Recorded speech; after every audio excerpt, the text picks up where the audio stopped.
Chapter 271, Beast Mistress. Chapter 271, Beast Mistress. Ding tilde. In the thick forest, Zhuofan was facing away from the bush behind him in silence and focus. He could even hear some clear ringing coming from that bush. Zhuofan sighed. No good deed goes unpunished. He went and saved the damsel, only to find her naked. So they made a pit stop at a bush to dress up. But this chick was taking her sweet time doing it. Can't you just put on a coat or a robe and be done with it? Look at me. Rustle tilde. The grass crunched behind him and Zhuofan turned. He was in for the shock of his life. He hadn't gotten a good look at this damsel, with the rescuing and all, but now that he had, she was quite the looker. She had a cute button nose, more than generous curves, and big eyes to reflect complex emotions. Considering her clothes, it was a striking difference from the refined and graceful silken robes. They were made with ease of movements in mind. The constant ringing finally drew his attention to her bracelet having a bell attached, completing her wild look. She's a foreigner. Zhuofan watched on speechless. Never had it crossed his mind that in a place filled with his clan's disciples, he would find a girl not native of Tianyu. Noticing the obvious look she was getting, the girl blushed. She was squirming with shyness, but still had the guts to give him a sharp glare. What are you looking at? See how I'll poke your eyes out. TCH, not that there's anything to see. Why are you so feisty? Zhuofan jabbed. The girl blushed harder and felt disgruntled. She was a pure and single girl, and then she stumbled upon this stranger who had got more than an eyeful. How could she face the world now? She was mortified, wishing to bury her head in her chest. Go die. All this while Zhuofan was walking away cursing. God frigging damn it. I saved the wrong damsel and wasted all this time too. Glaring, the girl spat. What's the meaning of this? You regret saving me? She skipped in front of him and fixed her piercing eyes on him. Zhuofan's words struck a nerve and she got over her shyness in a jiffy. I'm an exotic beauty, a man's dream. It was your greatest fortune getting to save me and even getting an eyeful. What's with that tone, as if you were the one found naked? I am the one hurting here. You ruined me. Humph, greedy pig. The girl's eyes were staring a hole into Zhuofan, wishing to tear him a new one, and Zhuofan's response. Pushing her aside in mid-stride, move, I've wasted enough pointless time on you as it is. The girl eyed the proud Zhuofan walking away and blinked. And you call yourself a man? This was a first. All the men she had met so far were quite taken with her, not cold as ice like this one. Then she recalled the desire in his eyes when he got an eyeful in the sky, and it was clear that this guy was a man from head to toe.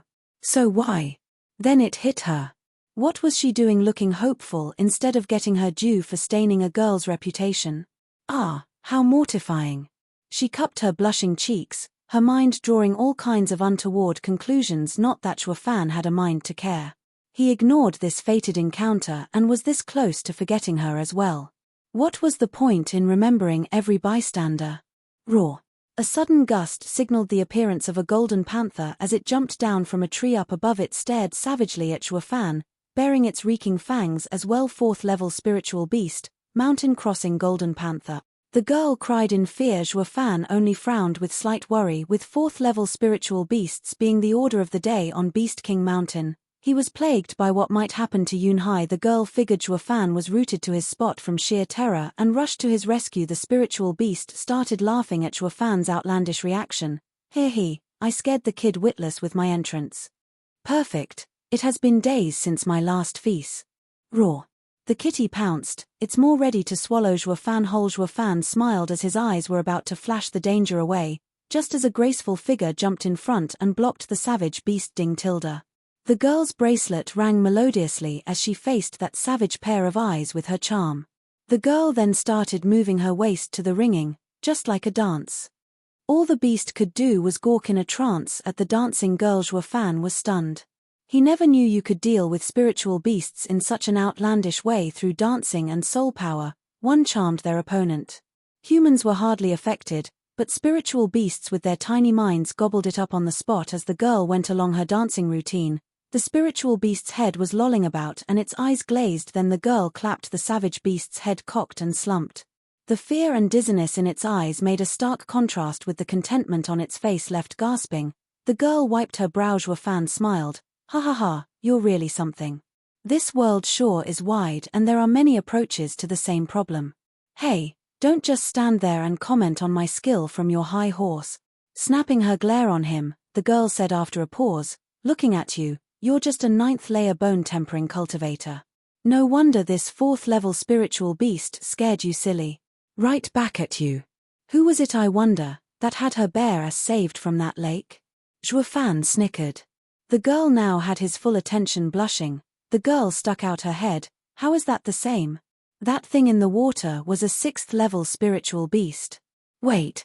How are you able to fly as a bone tempering cultivator? How did you save me?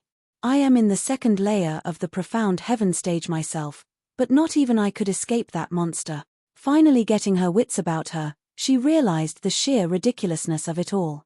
How was she spared from ending up a 6th level spiritual beast's lunch? Zhuofan wasn't about to blurt all his secrets to a total stranger and only showed off his lightning wings with a smile. These things are quite fast, enough to outrun a water serpent. The girl blinked for a second and nodded. I see, a 6th grade flying spiritual weapon.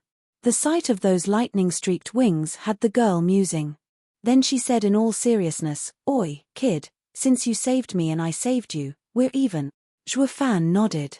Though technically, he could have easily dealt with the kitty, but the girl flushed again for some odd reason and was plagued by indecision. Her voice grew fainter to such a degree, even Zhuofan would have had a hard time hearing if not for his cultivation. You still owe me for seeing me naked. Oh, that makes sense. Zhuofan nodded and chuckled. I totally understand you. Don't worry, I am not one to leave a debt unsettled. One moment. Zhuofan then removed his sash. The girl became bug-eyed and turned away in embarrassment. What are you doing, rogue?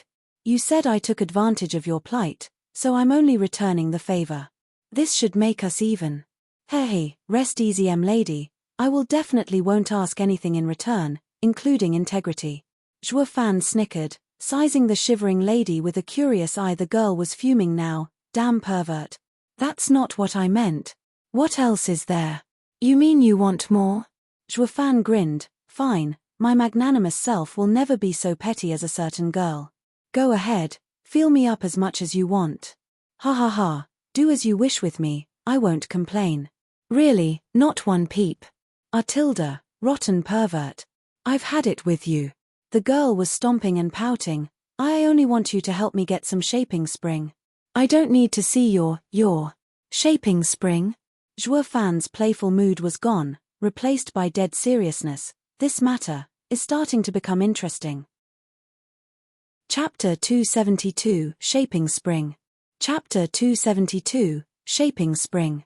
Shaping Spring was an underground river flowing for millions of years.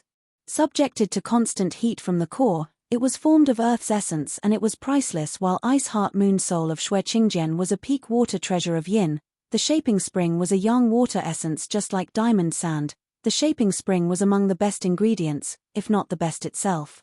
They said diamond sand was the blood of the earth, while Shaping Spring was Earth's blood's blood.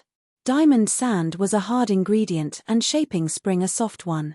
Diamond sand made strong spiritual weapons, while Shaping Spring allowed a spiritual weapon to go through endless changes. Water had no form, shape or size, and with just a drop of Shaping Spring placed in a spiritual weapon, it would turn into a sacred item, free to change its size at will, big and unstoppable as a hammer of 1,000 pounds, or small and sublime like an invisible needle. There was one more incredible property the Shaping Spring had the others didn't know about. It matched with a body refining array. Zhuofan grinned as his mind drifted to the tall pillar in his thunder ring. It not once crossed his mind to take this direction, since he never could. But now he had a chance at getting the Shaping Spring, and with it, he could complete that art written in the 9 Serenities secret records. He may very well gain the same freakish power Jiyu Santong exhibited. Zhuofan was very excited to try if he could get his hands on the same power that made Jiyu Santong invincible in Tianyu. Then the father and son pair. But not even his imagination could fully grasp the extent of such power. The danger of achieving such a godly refinement was thousands of times greater than when he refined his body with diamond sand. Hesitation had him for a second, but he shook his head clear. There's no time to delay. That thought comes after I can get it. Then his trademark evil smile graced his face once again. Miss, What would you have me do? The girl eyed him skeptically.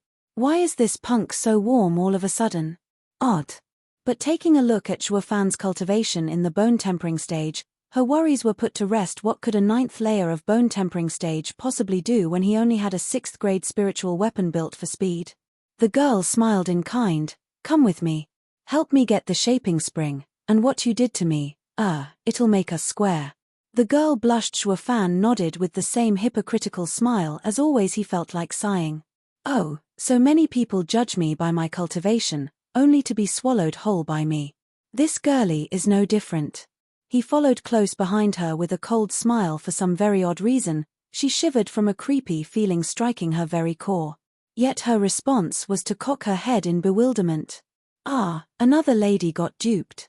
The duo soon arrived at the edge of a lake. Zhuofan's eyes trembled. Isn't this the same lake I saved her from? The girl smiled. Hey, do you know why I was in danger last time? Do you even need to ask? Bathing in some else's home is the same as taking a leak in it. If I was that water serpent, I'd swallow you in one gulp too. Zhuofan said sagely, blushing. She seethed. What bathing? Who would do that in such a dangerous place? Where do you come up with all these dumb conclusions? What else is there? Weren't you going all natural when I got you out? Zhuofan scratched his nose, yet for some reason, despite his unfazed face, his body was quite honest. 2 trails of blood flowed down his nose. Zhuofan was stunned. Why am I bleeding? The girl was flushed and smacked his head in resentfulness. Stop having errant thoughts or I what? Make me bathe naked for you to look. Zhuofan snorted. The girl was stomping in anger, red as a tomato. Why was she so unlucky to meet this creep? Then again, only by working together with this creep could she get the shaping spring, and she sighed. She reined in her indignation and turned grave. Do you see that cave across the lake? Zhuofan followed her fingers to see endless fog surrounding a mountain. There was also a faint image of a man-sized cave entrance at its foot, half of it submerged in water. Zhuofan nodded. What of it? That is the serpent's cave. The girl said. Zhuofan asked, how? That thing was 500 meters long. The cave is too small for. Zhuofan's eyes jumped. The girl giggled and made good use of this rare chance to mock him. Hey, you're not as dumb as you look. Yes, that serpent is definitely eating the shaping spring. It allows it to change its size and enter that cave. What makes you so sure shaping spring is in there? Perhaps the venomous serpent ate it somewhere else, or maybe it's in the middle of eating. Zhuofan frowned. Whoosh tilde. With a flash of light, a golden-tailed carp jumped in front of him, splashing his face with icy cold water. The girl giggled, reveling in his misery, content she finally managed to get some retribution. Zhuofan wiped his face, uncaring that she did it on purpose. I see. You have a first-level water-type pet you used to scout the poisonous serpent's cave while it was away. Clever boy. The girl winked and smiled. I've been staking out the strange 6th-level spiritual beast since I found it a month ago. Until 3 days ago, it only kept to the cave. So I used my first-level spiritual beast, goldenfin fish, to find that it really contained shaping spring. But that poisonous serpent was truly vicious, coming back just an hour later. So I waited the past 3 days for it to come out. But since it didn't, I had no choice but to go in and confront it. Seeing the girl's charming smile, like she had hit the jackpot, Zhuofan jabbed, so you got naked and tried working your wiles on it? Wait, that ain't right, you're different species. Even if you forced yourself on that hunk, it would only see you as lunch. What nonsense are you babbling? Who would ever seduce that beast? Blushing, the girl gnashed her teeth in anger. I only intended to use my beast-controlling art to tame it. There is nothing obscene about it. Beast taming? What does that have to do with you running around in all your glory? Zhuofan raised an eyebrow. The girl's glare sharpened a notch. Oi, could you stop with the vulgarities? My clan's beast-controlling art pays special attention to being one with nature. The more in tune one is, the stronger the art. Since I can only tame a 4th-level spiritual beast at most, I had to give my body and soul in joining with nature this time around. But I failed anyway because its soul is stronger than average and almost lost my life at its jaws of death. Zhuofan nodded. The venomous serpent was related to the flood dragon. Dragon blood flowed through its veins. How could it be just a mere 6th-level spiritual beast? The girl was in over her head trying to charm the beastie with her skill. Oi, brat, weren't you quick at flying? Draw the venomous serpent out and let me fetch the shaping spring. Do that and I will cross out the crass attitude and disrespect you showed me. The girl showed a bewitching smile and batted her big puppy eyes that might have worked on your average hormone-riddled male to fire him up in braving any dangers. But Xue Fan, however, was a stone-cold killer. My thoughts exactly. Xue Fan showed his trademark evil smirk. The girl's eyes shined with glee, but Xue Fan could easily see a spark of contempt hidden there. One that said, all men are the same. Humph, ignorant bint, now that I know where shaping spring is, you've outlived your usefulness. Snickering to himself, Xue Fan flew to the cave. The girl stared at him all the way with an increasingly wider smile. She could practically hold the shaping spring in her arms, yet something nagged her in the corner of her mind. Isn't this perhaps a little too easy? Is this man that much of a fool, so easily taken in by some eye-batting and exploited to his literal death? Chapter 273, Great Hall. Chapter 273, Great Hall. Bang tilde. Xue Fan pummeled the entrance wall. The gonging sound was eerily similar to someone knocking on a metal door. The girl looked on dazed, from a very safe distance. This punk has nerves of steel, I'll give him that. Or is he plain indifferent to the 6th-level spiritual beast just waiting for him inside? Speaking of his insensitivity, was he that easily taken in by my charm? The girl looked at him closer. Something isn't right here. Splash tilde. Then, the sound of water was heard and a meter-long water serpent swam out of the cave. It shook as its body expanded. It was back to its 500 meters long size in a blink, which created a huge splash as he hissed at the two humans' hiss. The stench licked his cheek and Xue Fan clutched his nose as he sized the snake. This guy ate shaping spring all right. The girl was waving her hand down yonder in panic. Not out of worry for Xue Fan, of course, but his death would mean her venture would abruptly end with a big fat 0 haul. Why is this brat just standing there?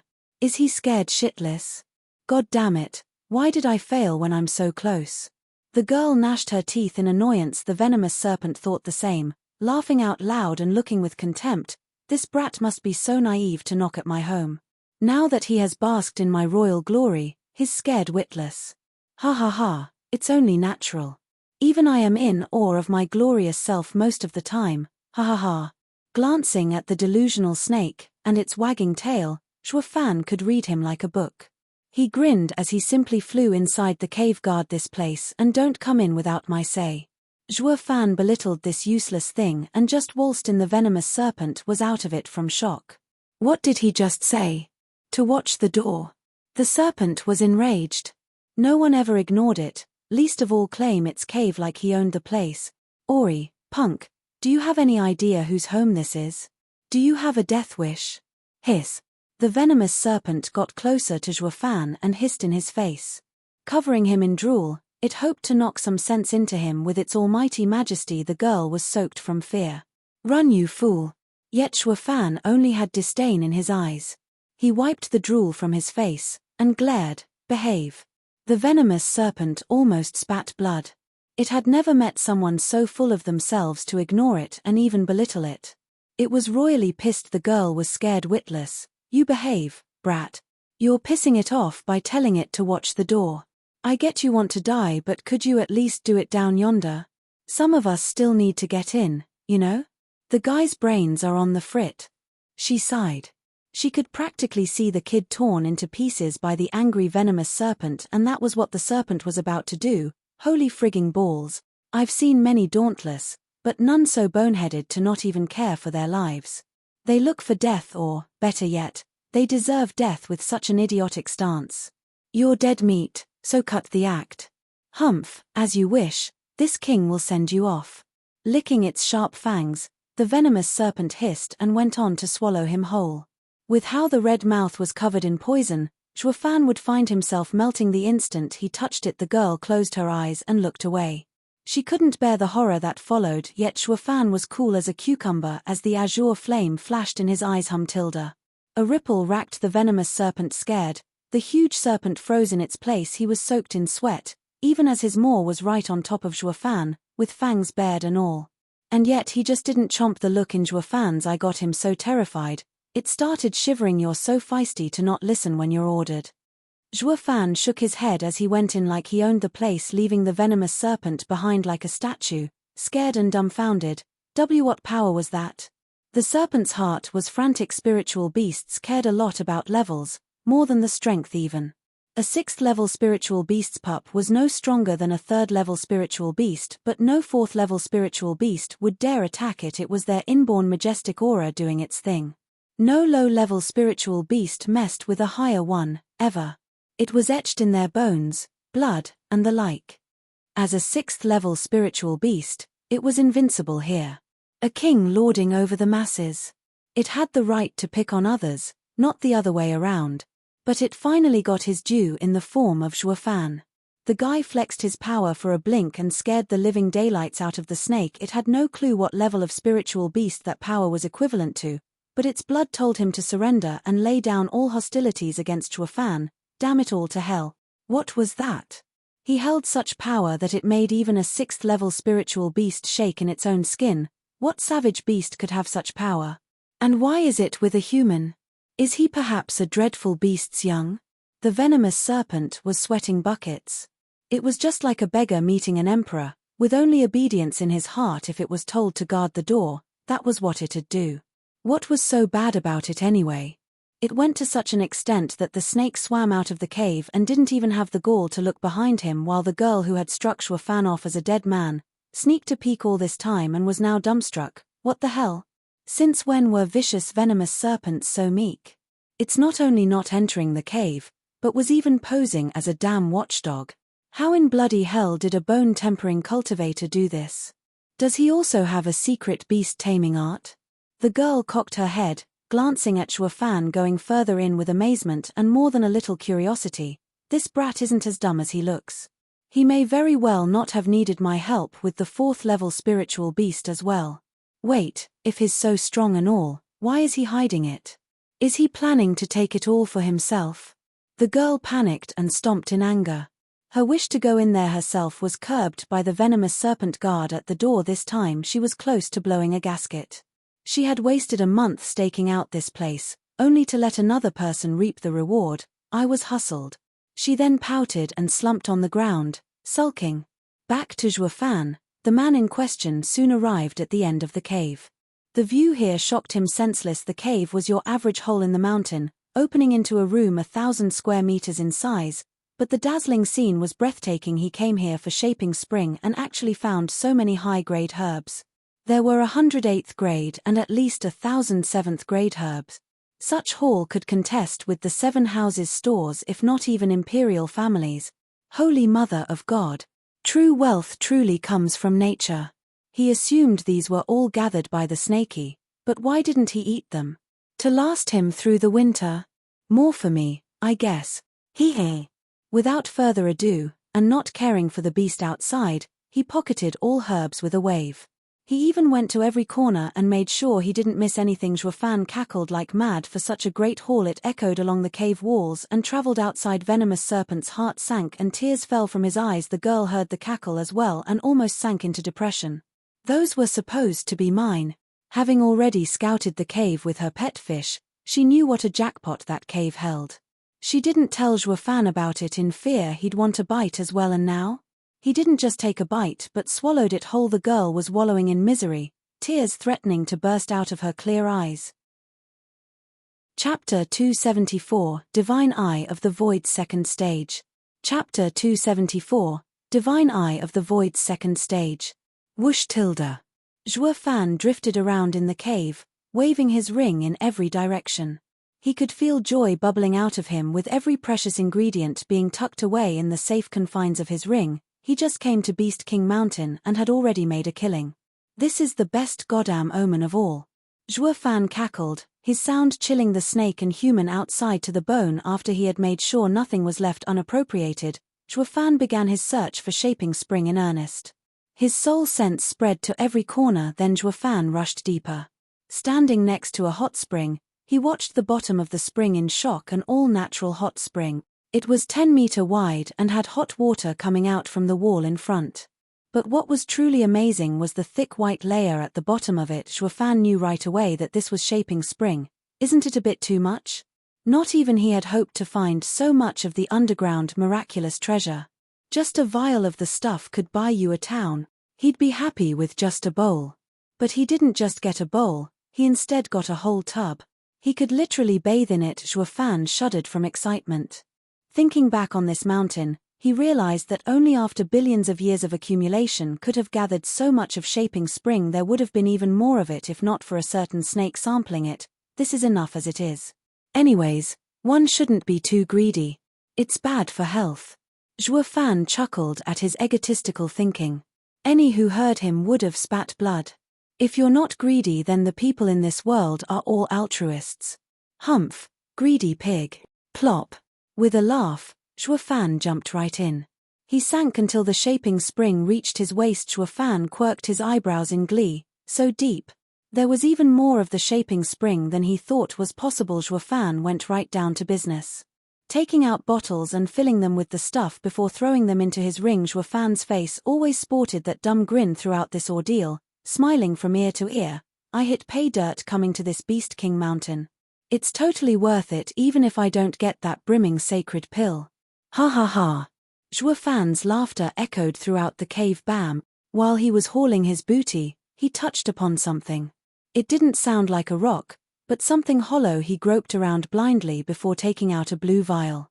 Fan looked at it curiously. Why is there a vial here? Is collecting baubles another one of the serpent's hobbies? But the writing on it left him stupefied. My luck can't be that good, right? Did I actually stumble upon a brimming sacred pill? Yes sir, the vial had those exact words on it. The cap even had a seal on it to not leak its fragrance and attract spiritual beasts. Fan started flipping it. Fang Chobai threw 5 such pills into Beast King Mountain at the start. This one must have flown through an underground river and chanced upon this place, with the snake totally oblivious of it. Fan sighed. I'm so lucky even I'm scared. The odds of finding a brimming sacred pill among shaping spring was a true close to zero chance, but was he one to waste such an opportunity? Hell no. He threw it in his ring and resumed hauling his loot. It took him half a day of grueling work to capture it all, down to the last drop. The venomous serpent outside was swimming around, peeved. Just what are you doing in my home? Couldn't you at least leave some for me? War tilde. Uncaring and unfeeling for the heartbroken snake outside, Fan had no idea about the meaning of restraint. He took one last look at the spotless walls, and nodded in satisfaction that he didn't miss anything. Woe was the poor snake. It was now a millionaire turned pauper, wrung dry by Fan. If it had only seen this spotless place, it'd be crying his lungs out. Not that the greedy Fan ever cared. Mind you, Fan now took his time to inspect the brimming sacred pill. He uncapped it and swallowed it. With enemies coming out at every turn in the esoteric debate, he was hard-pressed to find such leisure again, giving him enough time to refine the pill. It'd be best to stay in here, under the snake's watch, and grow stronger. Boom. An explosion of soul power happened the instant he swallowed it. As if a sea was unleashed in his head, his mind threatened to burst. Fan never thought the pill would be so outrageously strong. Finding it painful even for him to absorb such a vast amount, nevertheless, he was happy as he channeled it into his right eye. With his soul at the radiant stage, increasing it a few more times would hardly help him in this battle. His focus was on reaching the divine eye of the void's second stage with the help of the brimming sacred pill. The first stage had incredible power and made him practically invincible, but the second stage was even more so, as it covered his deadly weakness. His victory in this final battle solely rested on it. Fan's right eye burned hot as the golden ring in it flickered. Slowly, a second golden halo came into existence beyond the first. Even if blood spilled from his eye, even if the pain was excruciating, he braced for it and remained staunch. If he hadn't missed his chance in Dragon Cloud City, it wouldn't have been such an ordeal. But now, forced by circumstances, he chose to power his way through, multiplying his agony. Instead, he couldn't even spare the attention to care though.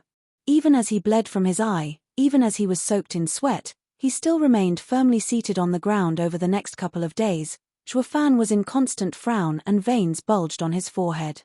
He was still suffering through the pain and felt the breaking point drawing ever nearer. He reached his limit on the afternoon of the third day. He was teetering on the edge, just as the second halo formed in his right eye. An invisible wave shot to the skies the next moment. A simple glare actually made a small hole straight through the whole 500-meter-tall mountain above him like it was nothing. The bright sky, the warm sunlight, passed through it and shined upon the gleeful Zhuo Fan. He was spent and weary, but thrilled. Divine eye of the void's second stage, void annihilation. The power to break through any space.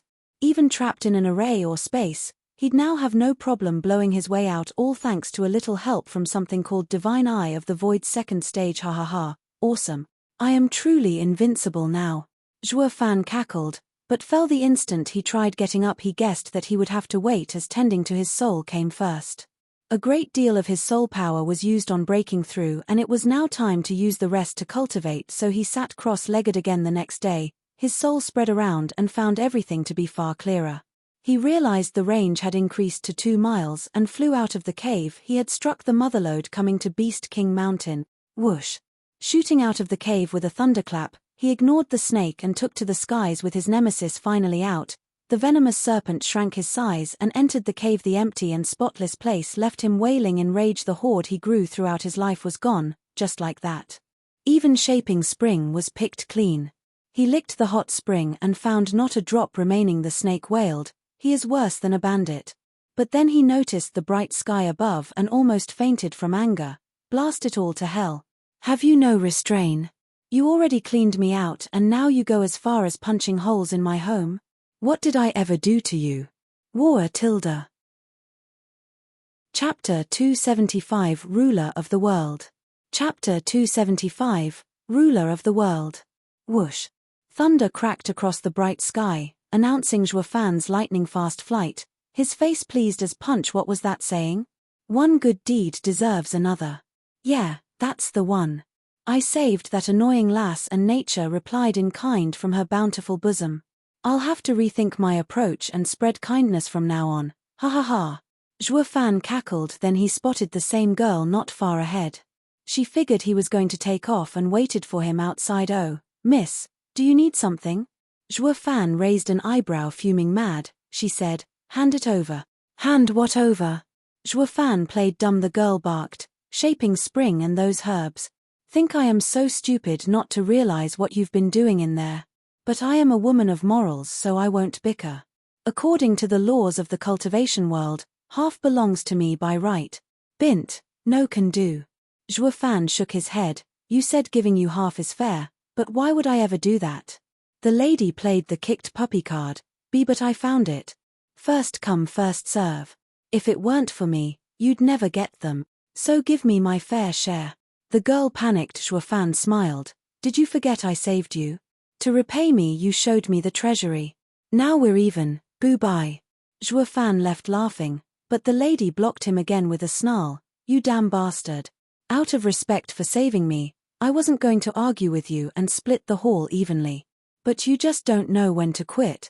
Her second layer of profound heaven cultivation exploded, glaring at Zhuo Fan with the clear intent to fight him over it. Zhuo Fan yawned. Missy, power isn't always limited by cultivation stages. Once we fight, your hopes are dashed. Humph, damn egomaniac, enough bluffing. You may have subdued the 6th level spiritual beast, but I'm no spiritual beast. I also know taming arts and they only work on spiritual beasts. Stop trying to scare me, it ain't going to work. She then punched straight for Zhuo Fan's face. The fierce power of the fist came barreling down towards him, backed by her second layer of profound heaven cultivation. It had no effect on Zhuo Fan, however, still calm and uncaring as he vanished. The girl was left speechless. The next second she found her wrist yanked behind her back. She then started crying from pain. Why you re-breaking my arm? Let go. Zhuo Fan shook his head and let go. She jumped 10 meters away and looked at him perplexed. How did he do that? He was clearly in the 9th layer of bone tempering stage, yet overpowered a second layer of profound heaven cultivator in both power and speed. She felt like a mouse in the claws of a hawk. This doesn't make sense. It's too damn freaky. Only now did she recall Zhuo Fan's words. This guy is a bloody monster. The girl gnashed her teeth and a flick of the hand revealed 3 roaring 4th-level spiritual beasts ready to pounce at Zhuofan. Zhuofan raised an eyebrow curiously. You're not half bad, I'll give you that. You don't see that every day, a lady having 3 4th-level spirit animals. He, scared? She stuck her chin out in her boasting. Let me tell you, I have a dozen spirit animals, but these 3 are my most cherished ones and they even know how to fly. I would have drowned you in my spirit animals if we were on the ground instead. Zhuofan looked at her oddly. Most people in Tianyu focused on personal power, with hardly any interest in rearing beasts. That made spirit animals a rarity. You were hard-pressed to find even high-stage experts having one, but this girl here was quite average in cultivation yet had over 10 spirit animals. It was Zhuofan's first time meeting someone who specialized in rearing beasts. His odd looks, however, were taken as fear by the lass, who cackled, "It's too late to be scared now. But if your apology is heartfelt enough and you give me those items, I may be inclined to spare your miserable life. I will even forgive your earlier transgression. Whatever gave you the idea that I'm scared? Did you forget how that 6th-level spiritual beast acted in front of me? Just like a kitty. And you think some 4th-level spiritual beasts will do? Ha ha ha," Zhuofan sneered. The girl snapped, "See, cut your boasting. Who knows what you really did to that serpent? But it can only be something similar to my own taming art, a soul attack. But these 3 pets of mine are linked with my soul. Their master's orders are paramount. It will be impossible for you to tame them. Oh, shall I give it a shot?" Zhuofan snickered. The naked contempt he showed only earned her ire. "Attack. Show him your power." Roar. The 3 beasts were extremely loyal, jumping on Zhuofan the moment they were given the go signal. Yet nothing could unnerve Zhuofan. The 3 were right on top of him, ready to tear him to pieces when his eyes flashed azure and, just like the 6th-level spiritual beast before, the 3 pets froze and starting sweating like pigs. "Mommy, who the hell is this big shot? Why is he so scary?" Without further ado, the scared witless beasts bolted with tail between their legs. Swift as the wind, it took a long time for the truth to worm itself into the girl's mind, sheer absurdity of it all. She then shouted for her pets to come back, but would they listen? What master's orders were paramount? Life was infinitely more precious. Blast it, is the master's brain on the fritz? Why would we ever face such horror? To die? The girl shouted herself hoarse, but her pets were long gone, infuriating her. Then she sobered up and shuddered from fear. Zhuofan drifted towards her with his mocking smile. "It seems being linked with your pets ain't all sunshine and rainbows." With the 3 of them horrified, their master is ought to feel some of that fear herself. Who the hell are you?" The girl froze, watching him in horror. Now she knew why the 6th-level spiritual beast held this man in such fear, and her pets were no different, because this man didn't use something as trifling as his soul to subdue them, but instilled a sense of utter dread in their very being, that even robbed them of the thought of fighting back. But how? Why would vicious beasts show such fear towards one simple man? Such a ludicrous story was never heard anywhere in the world, but this guy did it with ease. "Just who is he?" Zhuofan smiled and answered her doubts. "I will one day rule this world." With a laugh and flap of his wings, he was gone. He left the girl shivering and staring dumbly in shock. This mystery man had tangled with her so many times and left her with a bone-deep impression. Those final words were etched in her mind. She would scoff if it was anyone else saying them, but for some reason, hearing them from Zhuofan made her believe he could do it. How could Tianyu have such a dreadful man? The girl was filled with trepidation. Whoosh. 2 black-robed men flashed in front of her. "Liana, is something wrong?"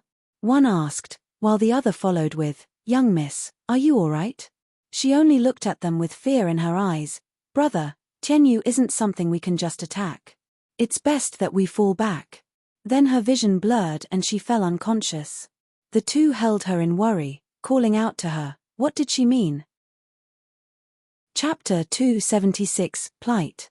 Chapter 276, Plight. "Young chief, young miss is only shaken up. You don't need to worry." The night sky was brightened by the moon's glow and dazzling stars. In a dusky cave crackled a bonfire, shining its light onto the 100 black-robed figures, all with heads down, and in solemn silence a white-mustached old man glanced at the girl resting near the fire with a youth at her side. The youth asked, "She is in extreme shock, but why?" I've known my sister for all my life. She grew among spiritual beasts and is very brash. Just what could have scared her so much? Well, the old man frowned, then sighed, it is different for everyone. I am sorry this old man can't be of any help. The youth sighed and waved the old man away. It was now that the resting girl's eyes fluttered and she said weakly, "Be brother. Liana, you're awake." The youth grabbed her wrist in happiness. The other black-robed men rejoiced but did not disturb them. "Liana, what happened to you? You are strong enough to wander the Beast King Mountain for months. So why did you suddenly black out?" "That was dangerous." The youth looked at her in concern. Liana nodded, her eyes glistening as she said anxiously, "Brother, don't attack Tianyu. It holds our natural enemy, and if we attack rashly we will suffer greatly. Our clan will be ruined." The youth looked at her puzzled. So she propped her weak body up and began retelling her encounter with Zhuofan from start to finish. The youth was shocked. What? Tianyu has such a mystical power to cower spiritual beasts? The faces of everyone around them fell. This news was a nightmare. Tianyu is a true dragon among men. We can't underestimate it. Taking a deep breath, the youth stood and paced around with a frown. "We, the Chuanrong, are experts in rearing beasts, able to sweep the lands with our beast army. Not even that god of war, Dugu Zhantian, dares face us. Only with the help of his arrays and formations can he stand on equal ground to us.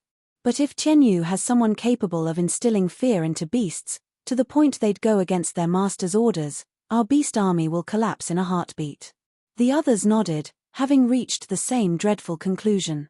This news broke Chuanrong's strongest advantage, robbing them of any means to attack young chief. Allow this general to purge this danger from the world. A strapping middle-aged man cupped his hands from the powerful waves he released. This man was clearly a radiant stage expert. Mulling it over, the youth shook his head in the end. "No. Tianyu is in the middle of its esoteric debate. We need to use this chance and inspect the teleportation array from the shadows. The slightest mistake on our part will endanger our entire operation." "Brother, you still want to do it?"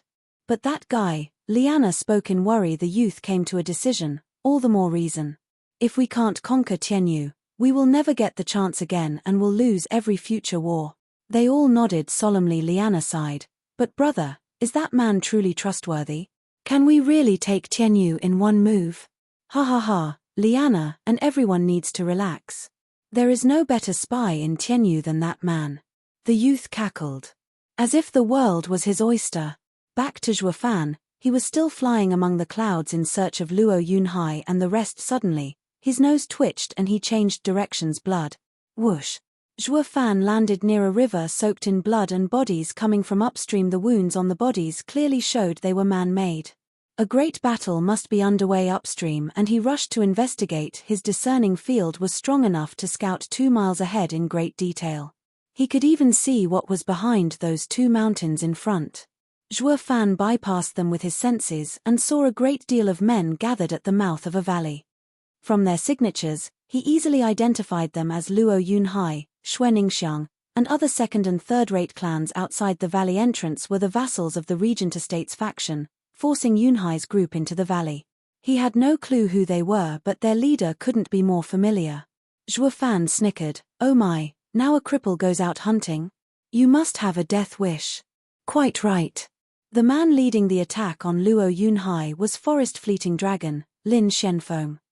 Albeit a one-legged dragon, but he still had the power to shock everyone. His dragon title was shaky now, but to the average Profound Heaven expert, he was undefeated. Lin Shenfeng looked coldly at his enemies and shouted, "Listen up. I only care about the Luo clan to settle a grudge. I don't have time to waste on extras, so get lost. Or you could just follow Luo clan to their grave." The men were tense and glanced at Luo Yunhai. It was obvious Lin Shenfeng was taking it out on the Luo clan for having Zhuofan rip his leg clean off.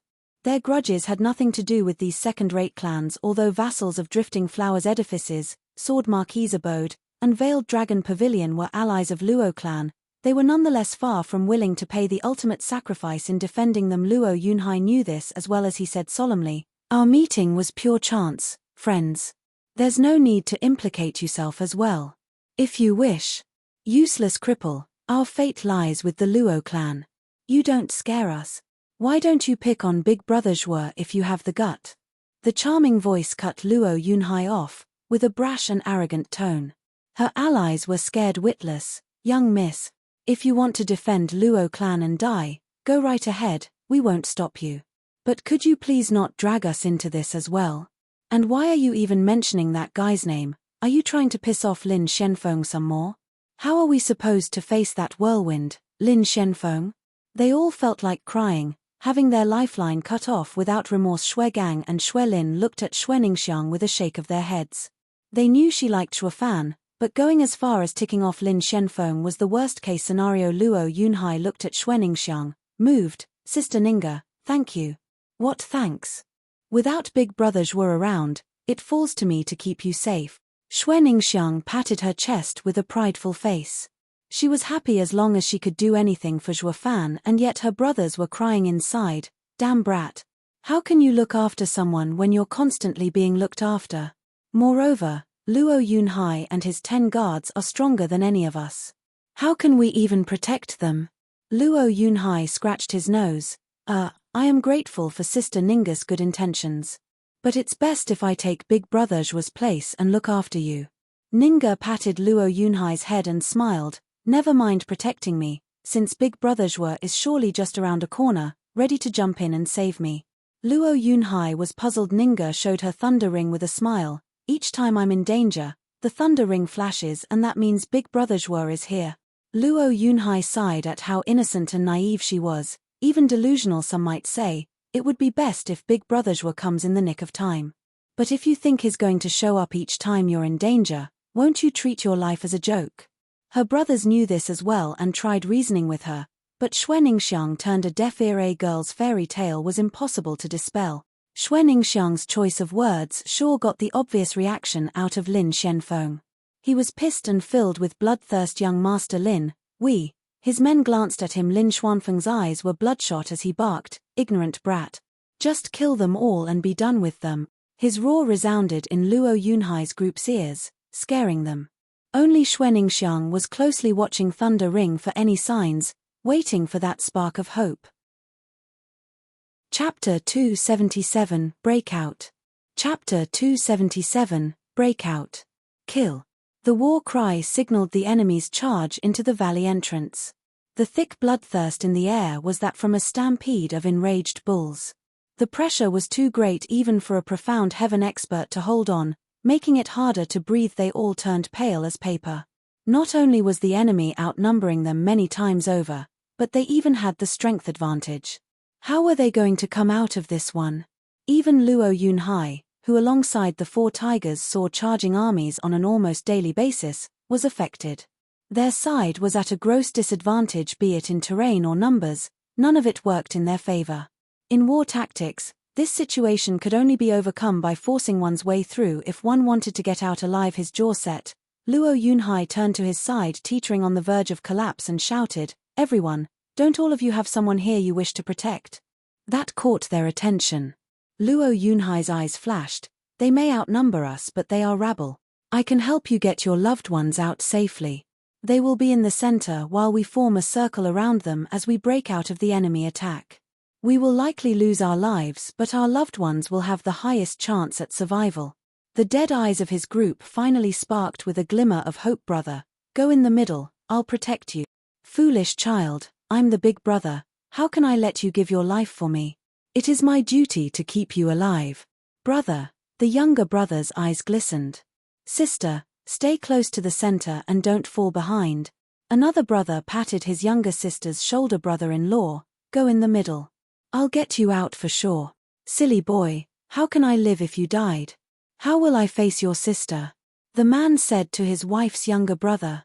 They soon shed the fear instilled by the enemy's war cry, and their hearts held a deep feeling of warmth, spurring on their will to fight to the death. Luo Yunhai nodded, grateful that his plan worked. Next up was the fight. Looking back at the savage enemy marching over, Luo Yunhai took a deep breath and, like a true marshal, he took in the entire battlefield to make use of. Zhuo Fan would be so proud if he could see this boy having grown up, because Luo Yunhai's words were the right tactic for a marshal to use in this critical situation. He had to kindle the will to fight in his men if he said something along the lines of "Fight alongside me to survive." The effect would hardly be noticeable. Everyone considered their lives as the #1 priority, and they made sure to treasure it. But how could they overcome their fears in the face of that relentless tide marching towards them? Even if he could make them fight for their own sake, it was a flimsy reason bound to crumble at first contact. Death would follow all the same at this point, but Luo Yunhai was sharp in figuring out these people had loved ones mixed in this group. He appealed to their humanity, their conscience, their responsibility, and drove them to war. Although this meant cutting their effective fighting force in half, the ones doing the protecting would give their absolute best, and more, to make sure their loved ones lived to see tomorrow. To instantly turn these random groups of people into a cohesive unit bent on fighting to the death was the sign of a great general. Luo Yunhai had the hopes of becoming Yunhai. Stay behind me. Sister will protect you. Xue Ningxiang's beaming face graced his eyes. She even flexed to back up her claim. Luo Yunhai let out an awkward chuckle. Ha ha ha, I am grateful for your kindness, but I am the one commanding this charge. It's more important that I stay in front as well. Xue Gang and Xue Lin hoisted the overconfident and delusional Xue Ningxiang behind. Ninga, don't be willful. He's stronger than you. Listen to your brother and stay in the middle. Let your brothers get you to safety. Xue Ningxiang pouted, then her eyes sparked. Then I'll stay behind Yunhai. That way I can protect him when he needs help. Helpless, they had no choice but to agree. Behind Luo Yunhai could also be said to belong to the center of the group, somewhat, but Xue Gang and Xue Lin were not leaving her sides. Anything could happen in the spur of the moment, especially on the battlefield. They had to protect her. Similar scenes happened all around them as the people were determined to get their loved ones out alive. Luo Yunhai formed them into ranks, and as he stood in front of them, an old man stepped forward. Young Master Luo, I'll be at your side to protect you.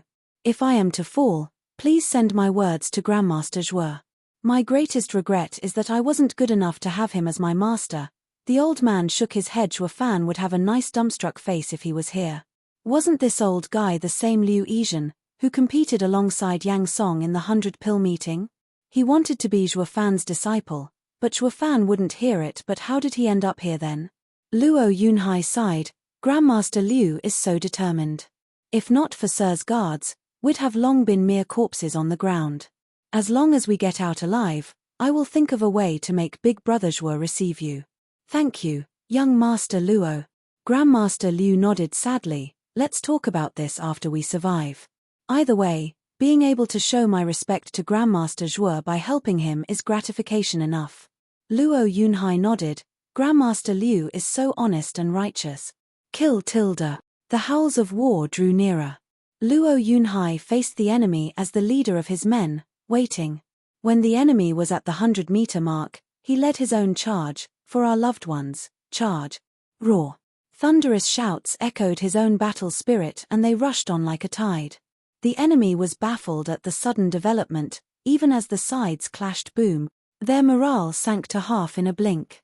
As if a spear pierced the great skies and left a massive hole, so did the force go through them like butter. The enemy looked dumbstruck, even the enraged Lin Shenfeng. He was watching speechless as the wedge formation went through his group. They're 100 against my 1,000. How can we not even block their charge? The wails and miserable cries rang in his ears. He looked in time to see his men flailing their bleeding arms and leg stumps in agony. The enemy was reaping through his men like a dragon. His men couldn't put up even a token of resistance, and it only drove him madder. For goddamn sake. What use do I have for any of you if you can't even do this much? A bunch of damn wastes is what you all are. The man next to him stammered, Young Master Lin, this isn't our fault. They suddenly used military formations. They are only 100, but we can't even get close to them. Each time we approach it's like we're facing 4 or 5 of them. It's baffling. Humph. What's baffling? It's just some army tactic. Lin Xuanfeng's eyes flashed eerily. Now that I think about it, that Luo clan's brat followed Dugu Zhantian for 5 years. It'd be odd if he didn't know at least this much. Blast it all to hell. We can't let Luo clan get any stronger. Spatting, Lin Shenfeng hopped and was gone. Then he flashed in front of the wedge formation. Lin Shenfeng. Luo Yunhai shouted, snickering. Lin Shenfeng mocked.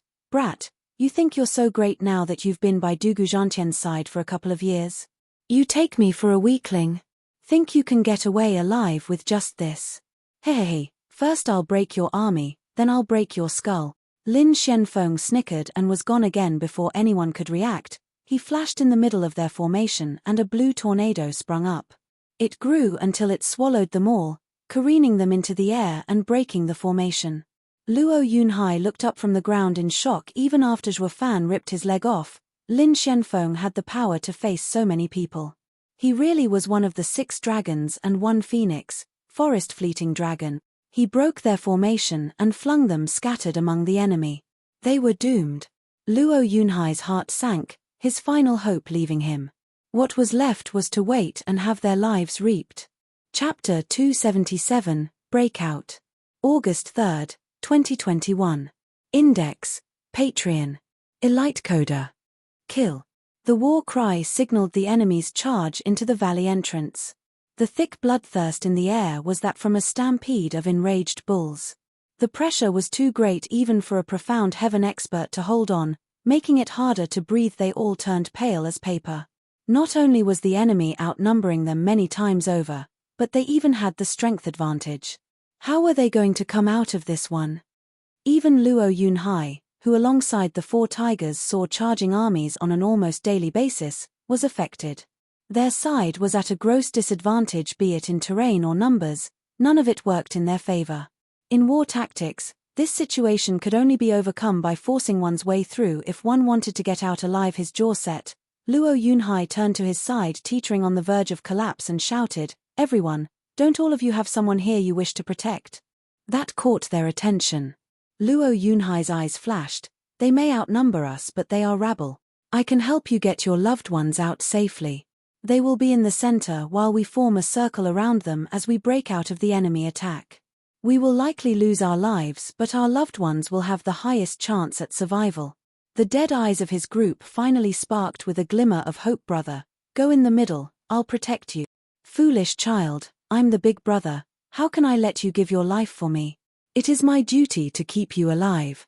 "Brother," the younger brother's eyes glistened. "Sister, stay close to the center and don't fall behind." Another brother patted his younger sister's shoulder. "Brother-in-law, go in the middle. I'll get you out for sure." "Silly boy, how can I live if you died? How will I face your sister?" the man said to his wife's younger brother. They soon shed the fear instilled by the enemy's war cry, and their hearts held a deep feeling of warmth, spurring on their will to fight to the death. Luo Yunhai nodded, grateful that his plan worked. Next up was the fight. Looking back at the savage enemy marching over, Luo Yunhai took a deep breath and, like a true marshal, he took in the entire battlefield to make use of. Zhuo Fan would be so proud if he could see this boy having grown up, because Luo Yunhai's words were the right tactic for a marshal to use in this critical situation. He had to kindle the will to fight in his men. If he said something along the lines of "fight alongside me to survive," the effect would hardly be noticeable. Everyone considered their lives as the #1 priority, and they made sure to treasure it. But how could they overcome their fears in the face of that relentless tide marching towards them?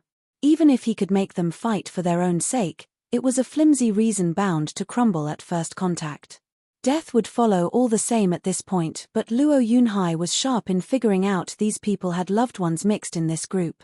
He appealed to their humanity, their conscience, their responsibility, and drove them to war. Although this meant cutting their effective fighting force in half, the ones doing the protecting would give their absolute best, and more, to make sure their loved ones lived to see tomorrow. To instantly turn these random groups of people into a cohesive unit bent on fighting to the death was the sign of a great general Luo Yunhai had the hopes of becoming. "Yunhai, stay behind me. Sister will protect you." Xue Ningxiang's beaming face graced his eyes. She even flexed to back up her claim. Luo Yunhai let out an awkward chuckle. "Ha ha ha, I am grateful for your kindness, but I am the one commanding this charge. It's more important that I stay in front as well." Xue Gang and Xue Lin hoisted the overconfident and delusional Xue Ningxiang behind. "Ninga, don't be willful. He's stronger than you. Listen to your brother and stay in the middle. Let your brothers get you to safety." Xue Ningxiang pouted, then her eyes sparked. "Then I'll stay behind Yunhai. That way I can protect him when he needs help." Helpless, They had no choice but to agree. Behind Luo Yunhai could also be said to belong to the center of the group, somewhat, but Shui Gang and Shui Lin were not leaving her sides. Anything could happen in the spur of the moment, especially on the battlefield. They had to protect her. Similar scenes happened all around them as the people were determined to get their loved ones out alive. Luo Yunhai formed them into ranks, and as he stood in front of them, an old man stepped forward. Young Master Luo, I'll be at your side to protect you. If I am to fall, please send my words to Grandmaster Zhuo. My greatest regret is that I wasn't good enough to have him as my master. The old man shook his head. Zhuo Fan would have a nice dumbstruck face if he was here. Wasn't this old guy the same Liu Yizhen, who competed alongside Yang Song in the 100-pill meeting? He wanted to be Zhuo Fan's disciple, but Zhuo Fan wouldn't hear it. But how did he end up here then? Luo Yunhai sighed. Grandmaster Liu is so determined. If not for Sir's guards, we'd have long been mere corpses on the ground. As long as we get out alive, I will think of a way to make Big Brother Zhuo receive you. Thank you, young Master Luo. Grandmaster Liu nodded sadly. Let's talk about this after we survive. Either way, being able to show my respect to Grandmaster Zhuo by helping him is gratification enough. Luo Yunhai nodded. Grandmaster Liu is so honest and righteous. Kill tilde. The howls of war drew nearer. Luo Yunhai faced the enemy as the leader of his men, waiting. When the enemy was at the 100-meter mark, he led his own charge. For our loved ones, charge. Roar. Thunderous shouts echoed his own battle spirit, and they rushed on like a tide. The enemy was baffled at the sudden development. Even as the sides clashed, boom, their morale sank to half in a blink. As if a spear pierced the great skies and left a massive hole, so did the force go through them like butter. The enemy looked dumbstruck, even the enraged Lin Shenfeng. He was watching speechless as the wedge formation went through his group. They're 100 against my 1,000. How can we not even block their charge? The wails and miserable cries rang in his ears. He looked in time to see his men flailing their bleeding arms and leg stumps in agony. The enemy was reaping through his men like a dragon. His men couldn't put up even a token of resistance, and it only drove him madder. For goddamn sake. What use do I have for any of you if you can't even do this much? A bunch of damn wastes is what you all are. The man next to him stammered, Young Master Lin, this isn't our fault. They suddenly used military formations. They are only 100, but we can't even get close to them. Each time we approach it's like we're facing 4 or 5 of them. It's baffling. Humph. What's baffling? It's just some army tactic. Lin Xuanfeng's eyes flashed eerily. Now that I think about it, that Luo clan's brat followed Dugu Zhantian for 5 years. It'd be odd if he didn't know at least this much. Blast it all to hell. We can't let Luo clan get any stronger. Spatting, Lin Shenfeng hopped and was gone. Then he flashed in front of the wedge formation. Lin Shenfeng. Luo Yunhai shouted, snickering. Lin Shenfeng mocked. Brat, you think you're so great now that you've been by Dugu Zhantian's side for a couple of years? You take me for a weakling. Think you can get away alive with just this? Hey, first I'll break your army, then I'll break your skull. Lin Shenfeng snickered and was gone again before anyone could react. He flashed in the middle of their formation and a blue tornado sprung up. It grew until it swallowed them all, careening them into the air and breaking the formation. Luo Yunhai looked up from the ground in shock. Even after Zhuo Fan ripped his leg off, Lin Shenfeng had the power to face so many people. He really was one of the 6 dragons and 1 phoenix, forest fleeting dragon. He broke their formation and flung them scattered among the enemy. They were doomed. Luo Yunhai's heart sank, his final hope leaving him. What was left was to wait and have their lives reaped.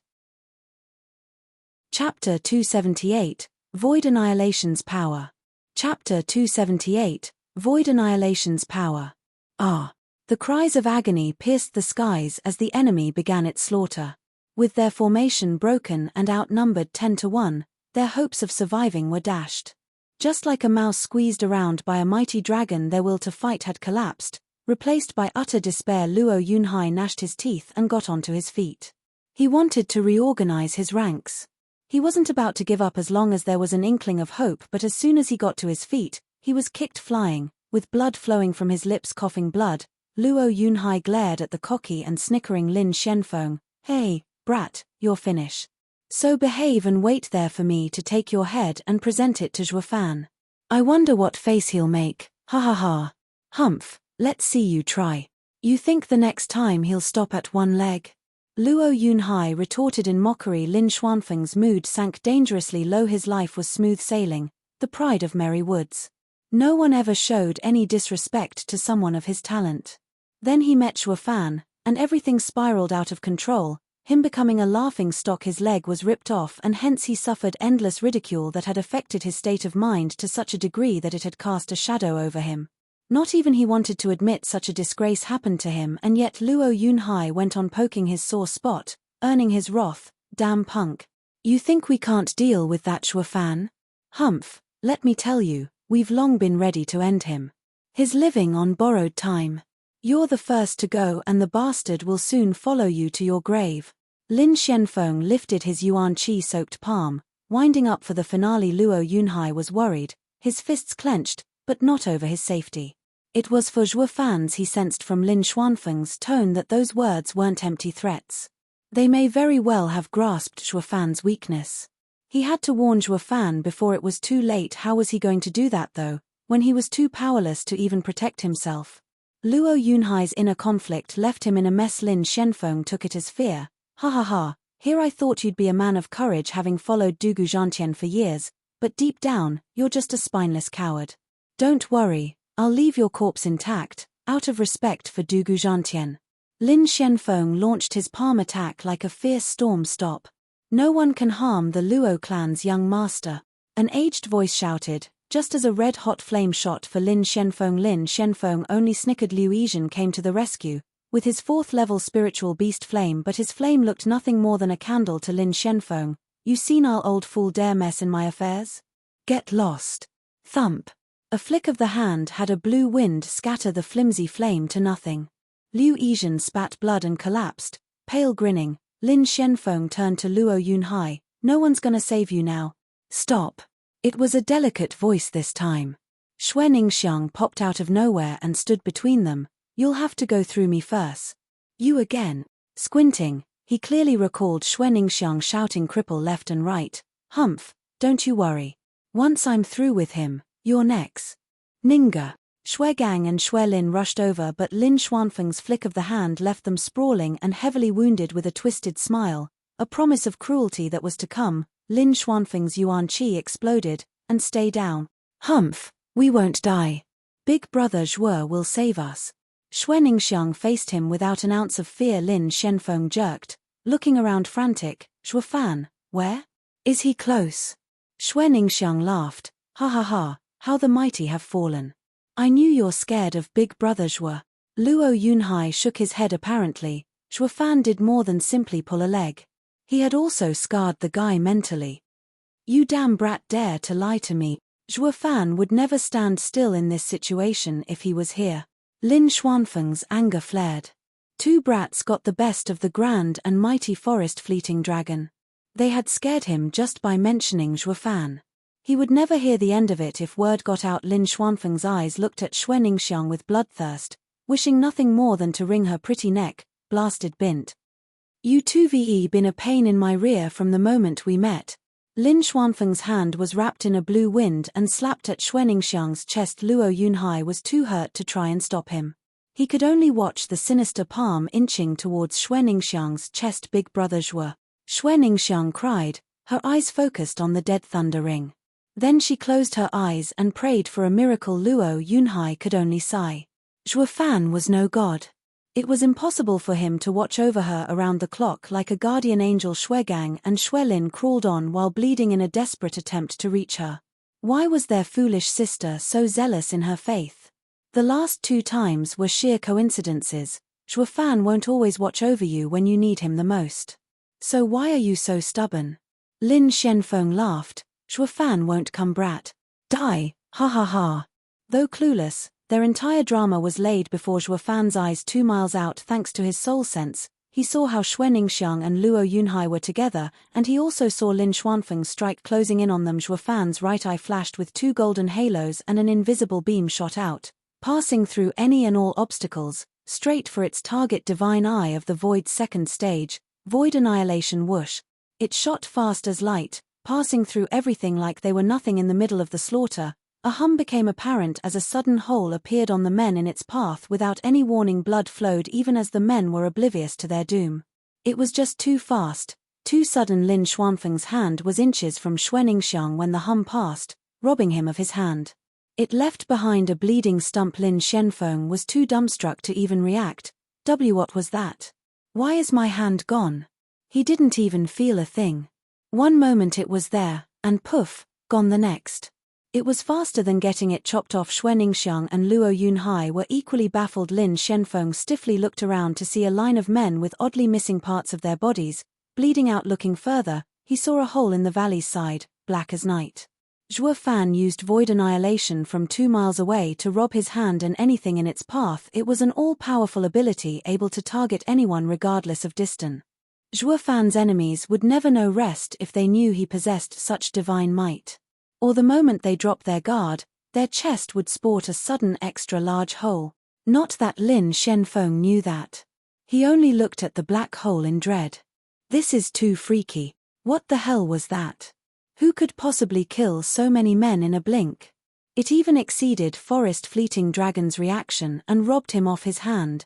What kind of godly skill was that? In the middle of their shock and despair, Zhuo Fan used his Yuan Qi to shout, "God damn it, Lin Xuanfeng. You dare touch my people, you bastard. Don't move a muscle, I'll be right there to rip your head off myself." His yell passed through the black hole and into the valley, so loud it even quaked mountains. It was as if the two mountains spoke. Such awe-inspiring power scared everyone present into freezing and paling. Are the mountains threatening us? Balls. Did our battle wake up a local god? Only Lin Xuanfeng recognized the voice. He shook like a leaf.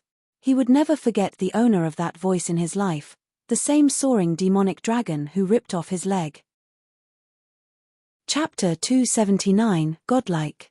Chapter 279, Godlike. Elite Coda. The silence was deafening. The unanimous reaction to this ludicrous situation was one of utter shock and amazement. Then they all started shivering, Lin Xuanfeng included. Their eyes turned to the shaking mountains, words stuck in their throat. Only Luo Yunhai and Xuanxiang were happy. Ever since the shout came, they knew with utmost certainty that Zhuo Fan had come through for them. "Ah, young Master Lin." The man next to Lin Xuanfeng began speaking, wanting to ask for suggestion as to their next course of action, only to notice that the dude had bolted. Rotten useless Lin Xuanfeng. Who was it that shouted the loudest while charging? Who was it that cursed us as good for nothing? And yet, when it came to running, no one was faster. I spit on you. How can such a yellow-bellied lilla-livered rat be in the 6 dragons and 1 phoenix? The man looked around to find everyone losing their will to fight. It was only natural when one stopped and thought about the monster coming to Luo clan's rescue, the same freak who scared Lin Xuanfeng away. So why should we stay here, to die? Without further ado, he shouted, "Retreat." Roused up, the men followed behind Lin Xuanfeng without any complaint. The winning side from a moment ago was now running away miserably. They even forewent their wounded, selfishly holding their lives as the number one priority. Luo Yunhai sighed. Big Brother Zhuo is amazing to the extreme. One shout is enough to scare them away. It's even more effective than our wedge formation. Xuanxiang nodded cutely, her eyes blazing. She hadn't even seen his figure, yet Zhuo Fan's valor and might thoroughly turned her into his number one fan. Shuegang and Xuelin shook their heads. Zhuo Fan's timely save was more than welcome, but that sister of theirs sank even deeper into her unhealthy obsession of him. No doubt about it. Xuanxiang's belief that Zhuo Fan would be there to save her every single time was now firmly engraved into the very core of her being. This delusion was far from healthy. Her brothers shook their helpless heads. Ningguo hadn't once listened to their advice so far, and the repeated near saves, courtesy of Zhuo Fan, only worked to make her go against them even more. Tilda. The two sighed. Then they followed up with the usual glee of finding their lease on life extended and looked after the wounded. 15 minutes later, a thunderclap signaled the landing of a black figure. They were greeted by none other than soaring demonic dragon, Zhuo Fan. Surveying the battlefield, Zhuo Fan cursed, "That blasted Lin Xuanfeng ran again. The next time he won't be so lucky. I'll make sure to pull his other leg and get him to crawl like a beggar." The people were scared, but the reverence was obvious from their expressions of Tianyu's youngest generation. Only soaring demonic dragon dared challenge 6 dragons and 1 phoenix. If it were them, not in a million years would they even conceive such a radical and preposterous idea, not to mention suicidal. It only made them see Zhuo Fan in a new light, holding him in complete admiration. This was a truly fearless man, a man of courage and endless valor. Ignoring these peasants, Zhuo Fan's eyes snapped to Xue Ningxiang and Luo Yunhai in glee. Are you alright? Xue Ningxiang shook her head, bashful. Don't worry, big brother Zhuo, I'm fine. I knew you'd come and save me. She then touched her thunder ring. Zhuo Fan chuckled and waved. As the thunder ring on his own hand glinted, big brother Zhuo, Grandmaster Liu already gave me a healing pill. I'll soon be back to full health. Luo Yunhai smiled with a pale face, raising an eyebrow. Zhuo Fan turned to the old man. Grandmaster Liu? Ha ha ha, Grandmaster Zhuo, it's been a long time. Liu Yizhen bowed. Zhuo Fan was puzzled. What are you doing here? Didn't esoteric debate have the 30 years age ban? Grandmaster Liu, how old are you really? Grandmaster Zhuo, I am not a participant, nor did I know Beast King Mountain was to be the location for the esoteric debate's final battle. It was pure coincidence. Liu Yizhen explained. Sizing him up, Zhuo Fan was very much doubtful still. Really now? Honest to God. It must be fate for me and Grandmaster Zhuo to meet again. Liu Yizhen's genial response came. Zhuo Fan snickered. Oh please, cut the act. What fate could possibly be tying us? Liu Yizhen hanged his head. Luo Yunhai interjected. Big brother Zhuo, we were lucky to have Grandmaster Liu here, or many more would have perished. He is Luo clan's benefactor. I heard he is very eager to take you as his master. What if? Liu Yizhen, it's been so long yet you're still dead set on this idea. Zhuo Fan cut him off with a stare on Liu Yizhen. Liu Yizhen nodded furiously. Yes. Grandmaster Zhuo's alchemy is the pinnacle among all the alchemists I've seen. To be your disciple is my lifelong wish. In that case. Zhuo Fan squinted. Fine. We are short on hands and your timely arrival is most welcome. If you can protect the Luo clan in this esoteric debate, I will be inclined to reconsider your request, in favor of your rendered services. I will do my very best and live up to Grandmaster Zhuo's expectations. Liu Yizhen bowed. Zhuo Fan nodded. Luo Yunhai was thrilled and cupped his hand to Liu Yizhen, while also gleeful that he managed to sway Zhuo Fan. Liu Yizhen replied in kind, grateful to him for making the cold Zhuo Fan as 7 years ago give him some attention in this manner. Liu Yizhen joined the Luo clan, looking after the wounded. Since Zhuo Fan had nothing to do, he stood guard at the valley entrance. It was because of this man that the men could heal in peace. Soaring demonic dragon was on par with the 6 dragons and 1 phoenix. There was no one out there who could make them feel safer. Zhuo Fan stood guard for 10 days, waiting for the others to heal. But while the battle on this side ended, another was on the brink of erupting. In a lush part of the forest, a towering jade reaching the height of 2 people was standing next to a large tree. Upon a closer look, it bore a striking resemblance to those national elemental stones.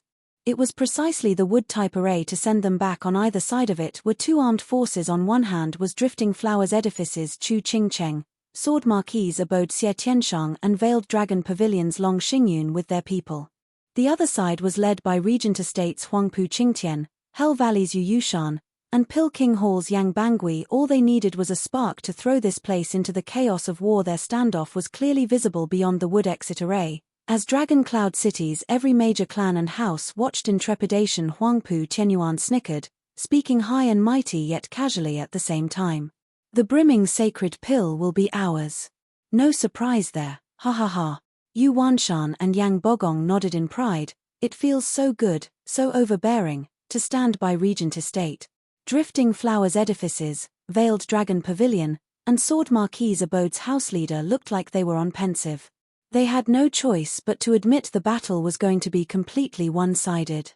Huangpu Qingtian's presence alone turned the tide of this battle out of their favor. The brimming sacred pill was before the wood exit, and it was Chu Qingcheng's group who found it first. Yet none realized Huangpu Qingtian's faction tailing them. The fight over the brimming sacred pill was on the brink of igniting, but their faction had no hope of overcoming the other, not with heaven-shaking Dragon Lord in the mix. Damn monster. Grandmother gnashed her teeth. While Huangpu Tianyuan laughed unrestrained, Zhuge Changfeng was only twirling his mustache in thought. Indeed. One side has a freak of nature, while the other's side own monster has yet to come. Things don't bode well for them. Surrender is advised. That got a rise out of the crowd. Yeah, heaven-shaking Dragon Lord is there and Zhuofan is nowhere in sight. From what they heard of the two monsters' first contact, Zhuofan could hold his own against heaven-shaking Dragon Lord, but where was their most important piece at this crucial time? The people started to regret. What ally is he if he doesn't show up when needed? Achu tilde. Facing the morning sun, Zhuofan was struck by an incomprehensible bout of sneezing that sent his whole body shivering. What the hell? Who's the bastard talking behind my back? Zhuofan rubbed his nose in anger. Chapter 280, The Power of One. Chapter 280, The Power of One. Tap tilde. Huangpu Qingtian's every step instilled dignity and nobility, neither forced nor rushed. Chu Qingcheng's group was unnerved, taking steps back. In contrast, the pressure was so big, each of his step made them back away faster. Drifting Flowers edifices, Veiled Dragon Pavilion, and Sword Marquis abode had thousands of people behind them, yet faced with but a single man, they all shirked further back. A truly laughable and ridiculous scene, yet to the parties involved, humor was the last thing on their minds. When faced with the head of 6 dragons and 1 phoenix, Huangpu Qingtian, all they could feel was fear and dread. Yu Yushan and Yang Bangui had thousands behind them as well that just stood there, watching the other faction with contempt. In the face of Huangpu Qingtian, anyone would end up a sorry sight if they switched places. Yu Yushan's group had no doubt in their mind they would end up the same way. As to why the situation devolved in such a way, it all came down to Chu Qingcheng's groups. Rotten luck. Or maybe having known so little about Regent Estate, yet insisting on making an enemy out of them. How long are you going to shirk back? Huangpu Qingtian stopped at some point, with a beaming and noble smile. Hand over the brimming sacred pill and I'll let you go. Frowning, Chu Qingcheng gnashed her teeth in silence. Her allies clenched her fists at the naked scorn. Handing over what the 3 houses found was total humiliation. Long Xingyun mewled, "It's best we're flexible." And smiled. Young Master Huangpu, is this how Regent Estate's eldest young master carries himself? You're no different from a shameless bandit at this point. There are 4 brimming sacred pill out there, so why are you after ours in particular? Ha ha ha, Long Xingyun, I knew you're a smooth talker, preaching sophistry. True, Regent Estate isn't too keen on robbing you, but did you forget? This here is the esoteric debate, where might makes right. Everything belongs to the strongest. With a snicker, Huangpu Qingtian's eyes flashed with greed and snatched at the air. That is why all of them will be mine. You better hand it over now, or what, fight. Xie Tianshang snapped as he shot in the air, drawing his sword and releasing such shocking energy it reached the skies. The sword energy shuddered all who looked at it, feeling as if 10,000 swords were about to pierce them. Even Yang Bangui and Yu Yushan turned serious, eyeing him with a sigh. Xie Tianshang is a true sword talent. It was their first time seeing sword energy reaching such a level. Thinking about it, they were no match for him in a straight-out fight. Long Xingyun looked at the hovering figure stunned. It had been what, a few days? How did he get so strong? And yet, Huangpu Qingtian's calm demeanor left Long Xingyun sighing. Compared to this monster, Xie Tianshang had a long way to go. But even so, they had to fight regardless. Long Xingyun shot his hands forward. Energy hummed off his hands and released a powerful attack. There was a dragon roar echo, and when the energy was upon Huangpu Qingtian, it shot for the ground. The earth beneath Huangpu Qingtian exploded as a dragon opened its maw to swallow him. Profound ranked martial art, see upturning dragon paw. Long Xingyun roared. He didn't finish as a loud boom splintered the huge dragon into nothingness. Huangpu Qingtian shined golden as he walked out of the attack, looking down on all creation. Long Xingyun coughed blood, having just been injured internally. Xie Tianshang clutched his sword and shot for Huangpu Qingtian. The piercing light of his sword tip was as dazzling as the night stars. It pulverized anything it touched and left only this outstanding light. This was Sword Marquis Abode's profound ranked martial art. Flowing spaces 9 forms strongest attack, extinction. When this sword flew, everything was erased. Abode Lord Xie Xiaofeng watched in awe and pride, His house's strongest move being unleashed just beyond the wood national elemental stone. The son had surpassed the father with how much stronger the move was than his own. He was certain his son would become an even more remarkable abode lord than himself. Huangpu Qianyuan mocked, "Abode Lord Xie, to be so prideful of your son's meager achievements, aren't you perhaps thinking so little of him?" Xie Xiaofeng snorted, "I know of Regent Estate's eldest young master's godlike talent, but I'll have to say that not even he can take this attack without consequence." "Oh, we shall see," grinned Huangpu Qianyuan, and his elders joined him in mocking the man. Xie Xiaofeng's heart seized in fright, turning to see the shocking scene beyond the wood stone. As the glaring sword attack came closer, Huangpu Qingtian merely pointed at the dazzling dot of light. Boom. The space cracked and seemed to have been torn open. A bright golden light met with the sword attack, swallowing it whole. The almighty sword attack crumbled under the finger's power and forced Xie Tianshang into a bout of spitting blood. He was on his knees, even if having received but a light wound. How? Xie Xiaofeng cried. Huangpu Qianyuan laughed, "Abode Lord Xie, I told you, my son's talent is in a league of its own.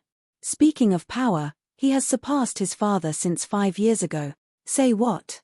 They were still trying to process this development, yet now they found Huangpu Qingtian had long since surpassed the current estate lord.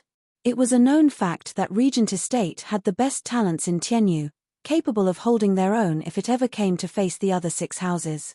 Huangpu Qianyuan was of an even greater talent and a peak profound heaven cultivator as well. That made him the strongest profound heaven cultivator in Tianyu, yet here he was stating Huangpu Qingtian surpassed him since 5 years ago. Even more so when that Huangpu Qingtian wasn't even at peak profound heaven stage. Now that he was at peak profound heaven stage and mastered killing with intent, did that mean he could face a radiant stage expert? How on earth can one beat that? The faces of others sank as they cursed this rotten monster. Huangpu Qianyuan looked awfully proud standing there, but his heart was bleeding, cursing his monster of a son as well. It was this monstrous talent that threatened his estate lord position. It may very well come to be that once the esoteric debate was over, his son would be entitled in his demand for him to hand over his throne. That was one outcome he never hoped to see. It went so far that he even hoped his son would die at Shuafan's hands. Of course, there was no way he'd be so open as to share his thoughts. Huangpu Qingtian was the hope of all venerables, if not the entire regent estate. Any that dared to even show a hint of dissatisfaction with him would be culled on the spot, estate lord included. The venerables would make sure of that. Huangpu Qingtian was the apple of regent estate, their hope for the future. And they weren't about to let it be snuffed out. Huangpu Qianyuan looked on at the prideful and imperial figure beyond the wood national elemental stone with killing intent. Huangpu Qingtian put his finger away and laughed at the kneeling Xie Tianshang. "Ha ha ha, how amusing. Who knew you could grow so strong in such a short time? You're way stronger than those 2 behind me. Pledge yourself to me and you won't regret it." They all looked shocked. This was daylight talent robbery. "Hey, I am from Sword Marquis's abode. It is not my choice who our allies are." Xie Tianshang laughed, happy Huangpu Qingtian was finally giving him some time of day. Huangpu Qingtian shook his head, "Stubborn fool. Whether the 7 houses or the whole world, it will be ours. Those old geezers will soon find themselves between 4 walls and 6 feet under. Why would you care about their decisions? Just agree and the entire Sword Marquis's abode will agree as well." Huangpu Qingtian turned to Chu Qingcheng and Long Xingyun, "You 2 as well. Swear yourself to me and the esoteric debate will end here and now. The 7 houses will be eternally one." Not just Chu Qingcheng's group was shocked, but even Dragon Cloud City's Sides clan elders watched Huangpu Qingtian incredulous. It was the leader of a clan that made decisions, not their top disciple. Yet this Huangpu Qingtian not only circumvented his estate lord, but even spat in the face of the rest of those geezers. This was a gross lack of respect, a power play and disregard for the others above his station. This was something no one, not even young masters of other houses, would dare to utter. Yet Huangpu Qingtian did this out in the open. He didn't even care that he was stealing his father's position. They all turned to see Huangpu Qianyuan's face ashen from anger. While the elders couldn't care less. They even nodded. At that point, people realized that this was perhaps the true power of a monarch. Chapter 281, Blizzard Dragon / Chapter 281, Blizzard Dragon / In front of the national elemental stone, the people stared shockingly at Huangpu Qingtian, especially Luo Yunchang. She was sweating and plagued with worry. If the three houses' disciples fell to Huangpu Qingtian's wild and overreaching ambition, it would be tantamount to throwing Zhuofan to the wolves. No matter how strong Zhuofan was, he couldn't face all 7 houses' experts by himself. It didn't take long for Chu Qingcheng, Xie Tianshang, and Long Xingyun to reach a conclusion. They unanimously shook their heads, their minds made raising an eyebrow. Huangpu Qingtian had seen it coming, but was still somewhat in disbelief. Why make such an unwise and detrimental decision? Humph, if you can scare me with some pretty words, I will never be able to hold my head up high. I will be blaming myself more than anyone else would. That is one future I don't want to see. Long Xingyun snickered, speaking from the bottom of his heart. Huangpu Qingtian shook his head in contempt. What value could dignity and self-respect have in the face of true power? This is your only chance. Take it, or become my enemies. The three saw the determination in each other's eyes and were resolved to fight alongside each other. Huangpu Qingtian snorted, "You asked for it. Don't come crying later when you're starting to regret." Huangpu Qingtian disappeared with a light step. The next thing they knew was his sudden appearance before the trio so fast. The three jerked. They knew Huangpu Qingtian was the strongest, but had heard nothing of his speed, which was obviously even higher than Lin Xianfeng. They couldn't even react as they were already on the ground. How did his cultivation reach such perfection, having both unbridled power and unmatched speed? Damn monster. The three gnashed their teeth in shock. But they were still 6 dragons and 1 phoenix and recovered their calm quickly. Chu Qingcheng grabbed her allies and covered them in a cold barrier. The two then attacked. Xie Tianshang's sword flashed and Long Xingyun's palm held a dragon image. Perhaps Chu Qingcheng's cold had an influence, as the sword wave and the dragon image fused with the coldness while passing through the barrier. They transformed into a huge attack that slammed towards Huangpu Qingtian. This sword attack was tens of times stronger than Xie Tianshang's previous attack. Even Huangpu Qingtian had to get serious. They know a combination art? How? Yang Bangui and Yu Yushan cried in shock. Those watching the show beyond the national elemental stone were slack-jawed. A combination art needed the users to be in tune at the intrinsic level from a young age. But for 3 of them to achieve it, not to mention being no more than strangers before the esoteric debate, it boggled the minds of all those witnessing such a miracle. Only Grandmother knew why this was made possible by Chu Qingcheng. Speaking of monsters, Chu Qingcheng didn't lack in that department. Just that her monstrous talent went in a different direction. Blizzard Dragon Slash. The 3 shouted and the sword image howled. It stormed Huangpu Qingtian, freezing everything in its wake. Even the number 1 monster, Huangpu Qingtian, had another thing coming. If he took this attack with the same carefree attitude as before for the first time ever, Huangpu Qingtian's face showed shock. Who knew these 3 could combine their power? Who knew they could unleash such an onslaught? Gnashing his teeth, Huangpu Qingtian grabbed the slash with his naked hand. The worst thing to do in this case, it exploded into 9 ice dragons, hammering Huangpu Qingtian from all directions. Boom! A loud noise shook the heavens, but no explosion occurred. Once the cold air scattered, Huangpu Qingtian was encased in ice. He froze in the grasping motion from before, giving the impression that even his soul was frozen. Eldest young master. Yu Yushan and Yang Bangui panicked and looked at Chu Qingcheng's trio with shock. They could actually handle heaven-shaking Dragon Lord, Huangpu Qingtian. Beyond the national elemental stone, the audience couldn't believe what they were seeing. The almighty Huangpu Qingtian was frozen over by a combination art. None saw it coming. Only drifting flowers edifices, sword marquees abode, and veiled dragon pavilions higher ups grinned in pride. They finally turned things around. But the eerie calm Regent estate held itself in, threw them into worry and doubt. Can it be? Grandmother's heart sank raw. A dragon roar got everyone's attention. The smiling Chu Qingcheng and her allies had no time to celebrate as they turned to the source. Huangpu Qingtian, in the middle of that iceberg, sported scales.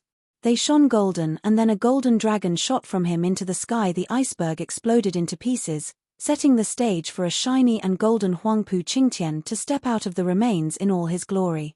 The golden dragon made a circle above him before going back into his body. It's the same as before, in Dragon Cloud City. What is that thing? Long Xingyun muttered shell-shocked at the disappearing golden dragon. Huangpu Qingtian's face was unsightly as he spat. I have to give you guys credit. There's hardly anyone in this world who can bring me this close to defeat. Not bad at all. But this is precisely why I have to thoroughly beat some sense into you, so no one would challenge their king. Huangpu Qingtian's eyes flashed with bloodthirst as he shot forth. The three jerked and held hands again. But Huangpu Qingtian's uncanny speed and dreadful might came at them in the form of a Palm 9 dragon's diamond body, dragon-empowered claw. Huangpu Qingtian's eyes flashed and struck without hesitation. Chu Qingcheng covered the trio in a cold barrier, but it crumbled before the attack even arrived. With a loud boom, the earth sank, as if from a meteor strike, leaving a 100-meter-wide crater. The trio spat blood, feeling the huge pressure bearing on their shoulders, stopping them from even moving. This was Huangpu Qingtian's power, and this was the power of but one palm. They banded together and encased him in ice, but even that wasn't enough to even scratch him. This monster appeared, for all intents and purposes, invincible. The three sighed and had a defeated look, having finally realized the difference between them. Huangpu Qingtian took in their pain, disappointment and despair. With a cold eye, take out the brimming sacred pill, Huangpu Qingtian said, or I will go through each and every one of you here in my search. Huangpu Qingtian's look scared the 1,000-plus people behind the trio. He treated them like dirt, needing only to pinch them before popping. Xie Tianyang wished nothing more than to give his all in fighting him, but when he recalled what his brother had said earlier, he forced it down, but the resentment only burned hotter in his heart. Chu Qingcheng closed her eyes and her hand held a vial. She held her shaking hand and said, just take it and go. Humph. Why go through all this trouble when you could have spared yourself the suffering by taking it out from the start? Huangpu Qingtian sneered as he left with the vial in hand. He was far from done mocking them though. I'll let you guys off, this time. But in the off chance you find another brimming sacred pill, do think of me and fetch it over. As you very well know, only the strong are entitled to wealth. You guys are sorely lacking, ha ha ha. The endless humiliation struck the trio hard. But not even their best could harm Huangpu Qingtian, the audience beyond the national elemental stone side. Huangpu Qingtian was of such insane power that not even a combination art between three geniuses could do anything to him, as they all had gotten so engrossed in the show, they had failed to notice two shadows hiding in the bushes. One of them snickered at Huangpu Qingtian leaving. Hey, this kid ain't half bad. He's just as they say, and the one we need. At least we didn't come to Tianyu for nothing. The other shadow looked in another direction, however. The first one noticed and found him eyeing Chu Qingcheng. Humph, by the looks of things, that crotchety geezer has found his target as well. He sneered. Chapter 282, Challenge. Chapter 282, Challenge. Sister Qingcheng, are you alright? Xiao Dandan rushed a helping hand to Chu Qingcheng. Xie Tianyang and Long Xingyun were helped by Xie Tianshang and Long Jie with Long Kuei. All of them watched the triumphant king strut away with bitterness. Even the thousands of vassal disciples lowered their heads in despair. Drifting Flowers edifices, Sword Marquis abode and Veiled Dragon Pavilion's morale was thoroughly shattered by Huangpu Qingtian. What could possibly instill a sense of courage in them now, to face the one who looked down upon them with such scorn? Yang Bangui and Yu Yushan, along with the nice doggies left behind, were full of crass and haughty looks. It seemed that following a master had its perks. A perk of showing off. By no means did they want to let this slide, but what could they do besides take the humiliation with lowered heads, trying to at least avoid the cocky faces of their oppressors? Chu Qingcheng bit her lip until she drew blood. The sigh she gave felt like it sapped all her strength. We need to find the key to the array now. Let's go. The others turned to her with a sigh and a shake of their heads. What was originally a search for the array key, to become first and crowned champion in Dragon Cloud City, had now become an excuse for running away. The winner wasn't the first to return, but the one who snatched all brimming sacred pills. Like Huangpu Qingtian said, only the strong could hold on to all of the riches. And they didn't fit the bill. At her words, Huangpu Qingtian's step faltered for a second, but now he sported an even wider smirk of disdain. His lackeys were even more obvious in their mockery, laughing it up. Beyond the national elemental stone, Regent Estate's top figures were sporting the same disdain. To the sinking and wretched feelings their opposing faction was wallowing in, this battle had seemed to predict the winner. There was no point in fighting any longer. The gap in power was too huge to be even bridged. Russell Tilda. At the sudden sound, Huang Pu Qingtian snapped his eyes on the source with a frown. Who's there? Whoosh tilde. A panicked and bedraggled figure hopped out. He found Huang Pu Qingtian and burst in tears of joy. Eldest young master, I finally found you. Save me. Oh, it's you. Huang Pu Qingtian squinted. Lin Shenfeng, you look like you've seen a ghost. How the mighty had fallen. Lin Shenfeng, of 6 dragons and 1 phoenix, used to be a man of culture, of dignity. Now look at him, he was nothing but a bum scared of his own shadow. Although not undeserving, since he was also sporting a missing hand. Not just Huang Pu Qingtian's team, but Chu Qingqing's side as well jerked. The one-legged man may be half crippled, but he still had some fight left in him. He would never look so jittery even if he met some serious danger, and yet. Look at him now. He was like a rabbit scared of his own shadow. What could have driven such fear into a man such as him? And you call yourself Forest Fleeting Dragon? Uncaring and ignorant of the looks he got, Lin Shenfeng dashed behind Huang Pu Qingtian, shivering and pointing at the trees. Eldest young master, save me. That freak is coming. Who's coming? You mean? Then it hit Huang Pu Qingtian and his mood turned heavy. Yet all he could sense were some spiritual beast's paw, backslapping him into the air. Huang Pu Qingtian cursed. What are you raving about? He's not coming. He isn't. But I clearly heard him 10 days ago how he wants to wring my neck. Lin Shenfeng didn't even register his red cheek, looking back from where he came with a bemused look and breathed easily the gratified look. The sheer joy he was expressing of having faced death and escaped only earned him looks of pity. Just how terrified he must have been to show such an expression of joy. Beyond the national elemental stone, sympathizers of Chu Qingqing's faction found Lin Shenfeng to be in an even worse state. Merrywood's house Lord Lin was between red and blue. The anger he felt from being shamed by this brat was barely contained. You frigging. I didn't send you to esoteric debate to flounce around and shame me, but to make me look good. Oh, the cruel, cruel irony. He was mocking Drifting Flowers' edifices and the others getting stung by Huang Pu Qingtian, but now it was his turn to face the music. He saw how his disciple disgraced him so and swished his head back in shame. That's karma. Chu Qingqing's team's eyes held a glimmer of hope. Huang Pu Qingtian glared at Lin Shenfeng with a cold face. You're saying you saw him 10 days ago? But how did you get out alive? He could have easily killed you if he wanted to. I never actually saw him. Lin Shenfeng jumped in fright, then lowered his head, confused, but I clearly heard him wanting to wring my neck. What? You're telling me his voice alone scared you into running around for 10 days? Useless. Even hearing it himself got Huang Pu Qingtian to blow his top, itching to cuff the man, again. Lin Rufeng gnashed his teeth. God, how mortifying. You're a damn dragon for God's sake. How in the hell did you get so scared into running for so long? And you didn't even see his shadow. The rest mocked him on the inside and showed their disdain, even the audience beyond the national elemental stone. Some of the jokes were targeted at Lin Rufeng, who wanted nothing more than to bury his head from shame. Even the broads from Drifting Flowers' edifices know to fight back against an impossible enemy. Yet you jumped the gun, scared from just his voice. Lin Shenfeng could practically feel the ridiculous looks boring holes in his back and snapped at his snickering allies next to him. What are you laughing at? You'd have run with your tail between your legs just the same if it were you instead. Ha ha ha, yeah, that brat sure is a calamity. We admit we'd never face him alone, but even so, none of us would be so quick to lose their heads just from his voice. At the very least, we'd wait to see him, you know?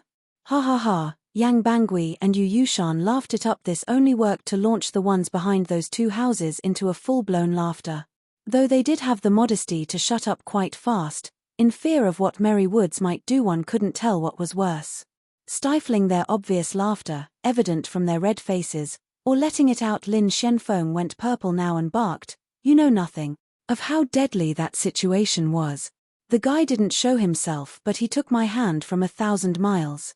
You'd have run too if you met with such a creepy situation." Lin Shenfeng was still hopping about, his face a mask of anger. The laughter stopped and all eyes drew on the smooth stump of his arm. The dread creeped up their spines and robbed them of any jovial mood they ever had. This can't be. Huang Pu Qingtian squinted and pulled the arm closer. You're saying you never saw the guy, yet he took your hand? I didn't even realize what happened, and the next thing I knew my hand was gone. And when he was threatening me, even the mountains quaked, as if a mountain god awoke. I was scared out of my wits. What else was I supposed to do but flee? Lin Xianfeng wiped his brow from the foreboding feeling the rest were tongue-tied. Someone can actually do that. Take Lin Xuanfeng's hand, without his knowledge, from 1,000 miles away? Everyone, even the audience back in Dragon Cloud City, was horrified.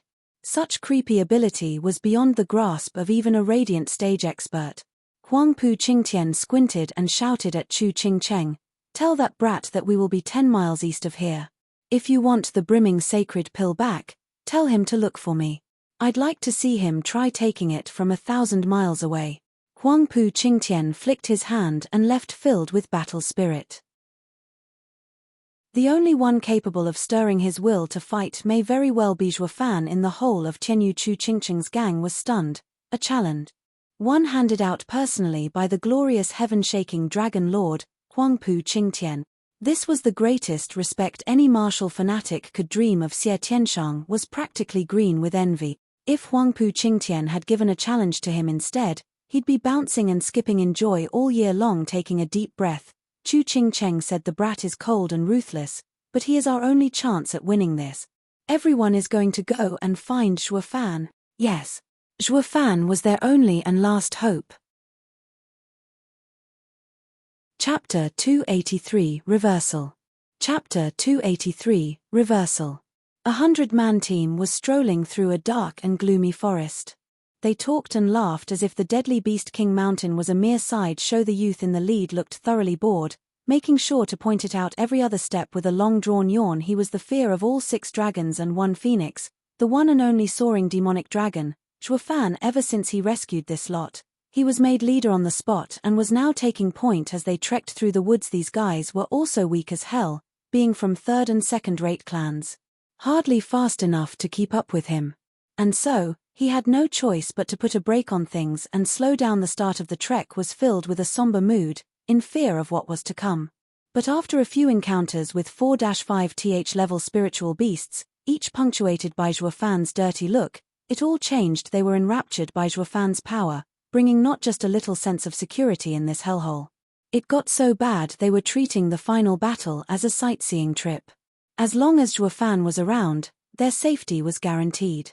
Relaxation was given at this point. Zhuo Fan wished nothing more than to dump their sorry asses, but with Luo Yunhai having received Dugu Zhantian's righteous education, he was forced to bear with these dead weights in their painfully slow search for keys and exits. Honestly, Zhuo Fan wasn't looking for brimming sacred pills but for a way out. His dearest wish right now was for an exit and keys to get rid of those pests behind him and be home free. Bummer he was still stuck in this forest and wasting 5 days on top of that. Not only he didn't find a single key, the exits as well seemed bent on eluding him. Zhuo Fan sighed for the umpteenth time, twisted his head back at the laughing bunch, and snapped, "Cut the chatter.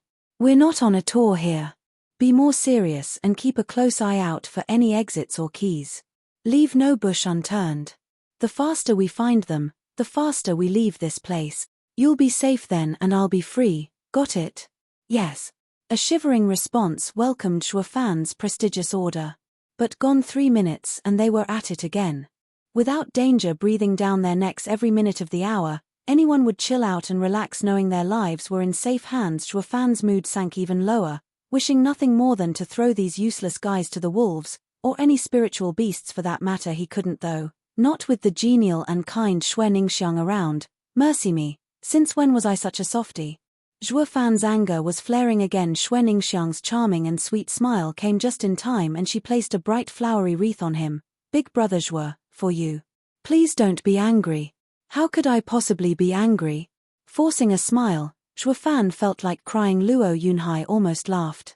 He was glad Ninga was here to curb Big Brother Zhuo's mean streak, or the man'd be sorting this chilled and disorganized rabble into shape by now. And if one took his cruel methods into account, any shape these guys got into, well, that would have been closer to hell than anything.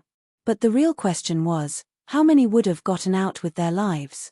Luo Yunhai felt a shiver the moment he recalled the survival rate of Luo clan's guards' training regime. His 10 guards were nothing short of freaks, but they all escaped death by the skin of their teeth.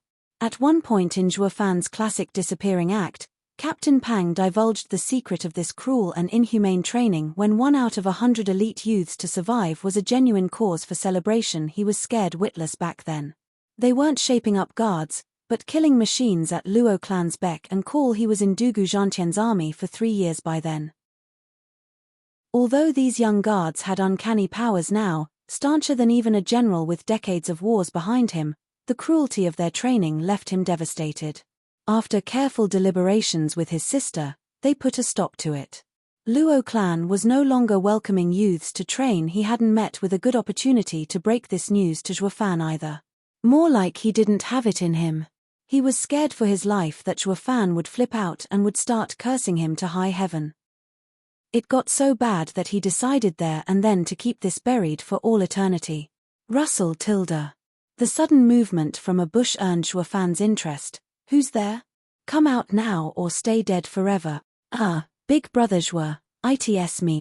A shy voice followed the appearance of Dong Xiaowan's red face, followed by a sighing Dong Tianba. Every single time his sister saw Zhuo Fan, she'd swoon and turn bashful, despite the guy never giving her second looks, and sure enough, Zhuo Fan turned to Dong Tianba. It was only Xue Ningxiang who rushed over and grabbed the girl's hands in joy. Sister Wanna, you're all right. Dong Xiaowan smiled and sneaked a peek at Zhuo Fan. What's wrong? Did you not find any other allies? Then join us, the weak, women and the children team. Zhuo Fan pointed back at the casual rabble. Xue Ningxiang and Dong Xiaowan giggled. Xue Ningxiang rolled her eyes. Big brother Zhuo, where are we weak? We, 100, even fought back Lin Xuanfeng's 1,000. Though we were routed in the end and suffered a miserable defeat. Xue Ningxiang stuck out her chin, while the said 100 nodded with red faces in a dark brooding mood. Zhuo Fan glared back. You dare admit it when you're now just a lousy and lazy bunch? Isn't it your fault? Xue Ningxiang smiled, her words were quite sharp. It's your fault for being so strong. With you being our bastion of safety, we have no reason to even think about fighting. Zhuo Fan felt like crying. How is that sound logic? But thanks to Xue Ningxiang intervening, Zhuo Fan readily accepted those words. If it were anyone else, he'd kick him to the moon. Dong Xiaowan looked at Xue Ningxiang in admiration for being able to poke fun at big brother Zhuo so casually. Dong Tianba shook his head at his sister's infatuation and said in all seriousness, Brother Zhuo, I'll be honest. I have been looking for you by the order of Edifice Lord Chu. Chu Qing Cheng? Zhuo Fan felt uneasy. Shouldn't she be out there looking for keys, exits, and brimming sacred pills? What's she doing going after me for? Dong Tianba said, it's not quite correct to say it's Edifice Lord Chu, but Huangpu Qingtian issuing you a challenge. He has a brimming sacred pill with him and heard of you taking Lin Xuanfeng's hand without even showing yourself. He thus challenged you to try and take the pill from him, so he picked a spot to defend, waiting for me to answer his challenge. Zhuo Fan raised an eyebrow. Dong Tianba nodded, yes. Then let the sucker wait. I'll just go get the other 3 brimming sacred pills, the keys, and find the exits. Only then I'll get the last pill from him and I'll be the true winner. Zhuo Fan grinned, ha ha ha, we now have time in spades and you guys need not worry about meeting Regent Estate. So split up and search, particularly for the brimming sacred pill, and you'll be rewarded. Tilde. They cheered, infected by Zhuo Fan's enthusiasm. Dong Tianba was stunned. Wait, brother Zhuo, won't honoring the challenge make the people call you coward? You're our ally. Don't you care about our reputation? We will never be able to lift our heads in their presence, a laughingstock to the world. We are all waiting for you to bring about a reversal. Fool, just say you didn't find me. It'll work just as well. Plus, what does some lame thing like honor help me anyway? Once I get everything, I'll go bitch slap him good. That's the best way to earn the ultimate victory. So what's all the need to fuss about reversals and what not? Zhuo Fan grinned, finally in a perky mood.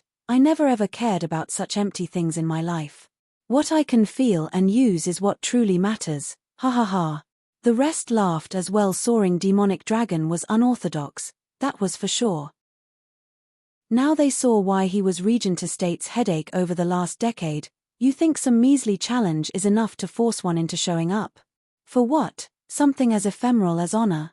While he in fact spits on anything remotely resembling it. He has none to begin with too. So what are you going to do now, huh? Soaring demonic dragon is not your average cultivator, he is the quintessence of demonic cultivation. None saw Zhuo Fan for a coward, despite how it looked. Instead of thinking he was a disgraceful and honorless bastard, they thought of him as a man of courage and deep cunning. He played his enemies like a fiddle. That was how a true leader should act. Following him, my future is limitless. Dong Tianba knew Zhuo Fan's character and sighed, I have no choice but to report back to Edifice Lord Chu about your response. But Edifice Lord Chu won't just stand the humiliation and will one day. Hold up, Huangpu Qingtian is challenging me. So if I won't go, she'd only be shamed to have such an ally. What's this stand for humiliation anyway? Zhuo Fan bemused Dong Tianba sighed, recounting what happened. To the somber Zhuo Fan Dong Tianba finished with, in despair, Edifice Lord Chu told us to look for keys and go home. But Huangpu Qingtian's challenge brought about a glimmer of hope. And since you refuse to honor it. Fine, I get it. Zhuo Fan dismissed him. His eyes were raging, his fists clenched, since he started all this, then I will have to finish it. Dong Tianba was in glee, but not for long. What Zhuo Fan said next got him shuddering, he will have to pay dearly for messing with my people. Chapter 284 Whipped. Chapter 284 Whipped. Ever since Chu Qingcheng got Huangpu Qingtian's challenge, her team didn't move from their spot, standing right next to the wood exit stone in the lush forest. Only the men under them were running to and fro in search of Zhuo Fan, but even after 9 days, none that returned was bearer of any good news. This only worked to sink their moods even lower, not knowing when they could turn this humiliation around. It couldn't go on for much longer or their morale would collapse. There was no point by then to drag this esoteric debate out, and going back home would be most advisable. Hartilda. Everyone sighed. Who knew the esoteric debate would be so cruel to them, to put their entire hopes on just one man? The audience beyond the National Elemental Stone were looking quite eager. Be it Drifting Flowers Edifices, or Regent Estate, each hoped to see Huangpu Qingtian and Zhuo Fan duke it out, to see who was the real victor in this final battle. The wood stone exit is up ahead. Yeah, Edifice Lord Chu is waiting there with the others. A familiar voice entered their ears. Their eyes lit up and were thrilled to see the Dong siblings leading Zhuo Fan over. Even Luo Yunhai, Xueningsiang, and many others were there as well. They were ecstatic as they surrounded them in an instant. Xie Tianyang was thrilled as well in his laughter. Ha ha ha, you're finally here. It's good that you are all right. Ha ha ha, that's how brothers that went through hell acts, happy to see each other. I am so happy I didn't cross thousands of miles in vain. Have no fear. Now that I'm here, I'll make it all better. See how your brother will show you his power and swag. Zhuo Fan smiled and opened his arms as he walked to Xie Tianyang, only to have his hand flicked away as the guy made a beeline for Xueningsiang and her brothers. Ninga, ever since we separated from the teleportation, I searched heaven and earth to find you. I was worried sick. I'm so relieved you're okay. Xie Tianyang eased a breath that didn't know he was holding. Zhuo Fan's face twitched and snapped his cold eyes on the guy. Xie Tianyang, you didn't even care what might have happened to your dear brother. You, a monster. I only care about myself, not you. Snorted Xie Tianyang. The others laughed at their antics. Zhuo Fan was royally pissed though, wishing nothing more than to kick him where the sun didn't shine. The least you can do is fake it, prick. Is this how a brother acts nowadays? You damn bastard clearly don't know the meaning of brothers before women. Dong Tianba saw Zhuo Fan sulking and was reminded of Songyu. Ha ha ha, brother Zhuo, do you remember our chat in Drifting Flowers City? This is the kind of animal a man is. You're just the same, so try to understand. Glaring at him, Zhuo Fan didn't speak his irritation. I'm not some pit pony like you guys. I'm not one to just throw my heart to any woman I see. Dong Tianba laughed, knowing exactly what he was thinking. Sometimes not even you know your true self. Dong Tianba turned to Chu Qingcheng and bowed. Edifice Lord Chu, I have found Zhuo Fan. Nodding, Chu Qingcheng's eyes never left Zhuo Fan. She walked over with a cold stare. Zhuo Fan felt killing intent smacking into him and saw her approaching with an icy stare. Shivering for some odd reason, Zhuo Fan even felt fear, but he kept his poker face up. Do you know why we looked for you? Chu Qingqing's tone was flat. Zhuo Fan nodded stiffly. Yeah. Then what are you staring at? Go already. It's high time you did your part as an ally and get to work. Chu Qingqing's pitiless stare bore into him. It was so cold it chilled even him. Zhuo Fan didn't reply and simply took flight. He sighed inside. After what happened in Dragon Cloud City, Chu Qingqing must be hating my guts. It's better this way. We are only allies, nothing more. A demonic emperor like him was better off casting such burdens off his shoulders as soon as possible. Zhuo Fan's eyes snapped into focus, vanishing from their sights as he increased his speed. Chu Qingqing watched him leave with clear anger on her face. He won't even greet me? Xiao Dandan skipped over and said shyly, Sister Qingqing, aren't you perhaps too hard on darling? What too hard? Nothing good comes out of working with a stone-cold man like him, and you, stop calling him darling left and right. He doesn't deserve to be called that by any woman. Chu Qingqing turned her rage on her and glared. Xiao Dandan jerked in fright.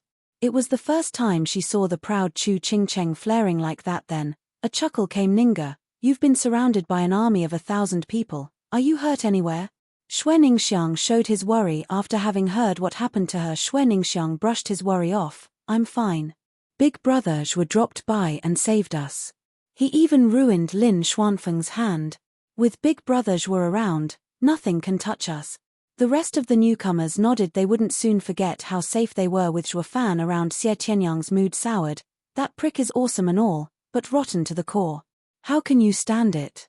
Big Brother Zhuo is the picture of modesty. Although there are those he has to give a tongue lashing to, but he gets over his anger quite fast. We've all been having a wonderful time around him so far. Xue Ningxiang blinked her delusion-filled eyes. What was worse, the others nodded as well. They had been having such a nice stroll through Beast King Mountain over the days that even if they met a 6th-level spiritual beast, they'd even point it out to their sons to observe. They were so carefree they turned oblivious to the dangers. This would most likely be the only time they ever felt like this. Since the next time they'd come here and meet a spiritual beast, they'd end up as its dinner. To sum it up, it was all by Zhuo Fan's grace that they were so carefree. Xie Tianyang saw the worship in their eyes, the glitter in Xue Ningxiang's, and cursed inside, isn't this all on you? With that punk's lousy temper, he'd never waste time with this bunch. Luo Yunhai smiled. Gratified Ninga was there with them. It only stoked Chu Qingqing's range though. How can he smile to others but be so damn cold to me? Dong Tianba noticed and laughed dryly. Edifice Lord Chu, I have something to say, but it may be inappropriate. Get on with it.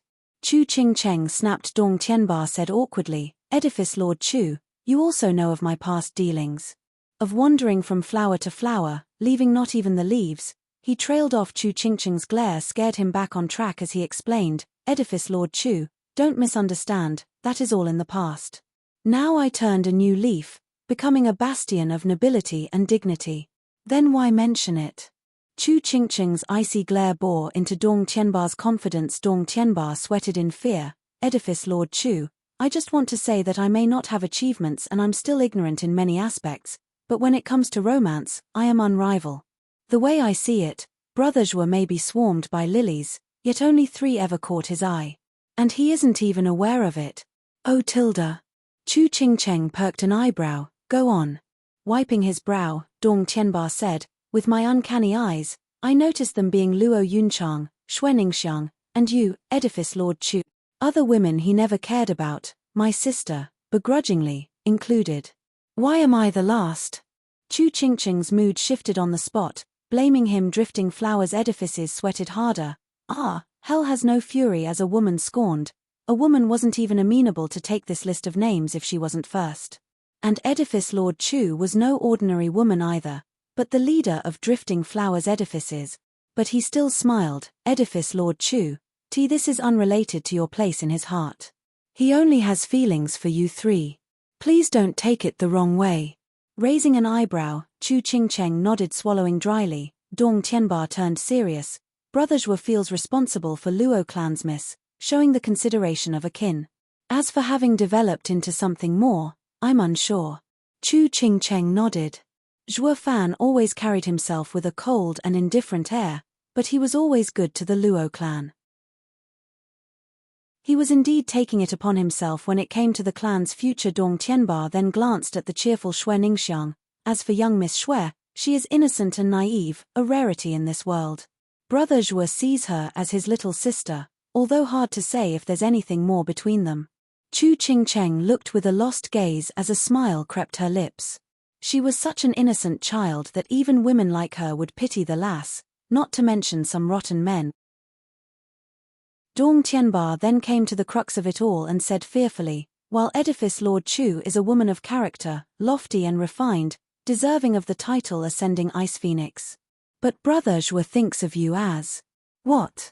Chu Qingcheng asked impatiently. Dong Tianba gnashed his teeth, henpecking him.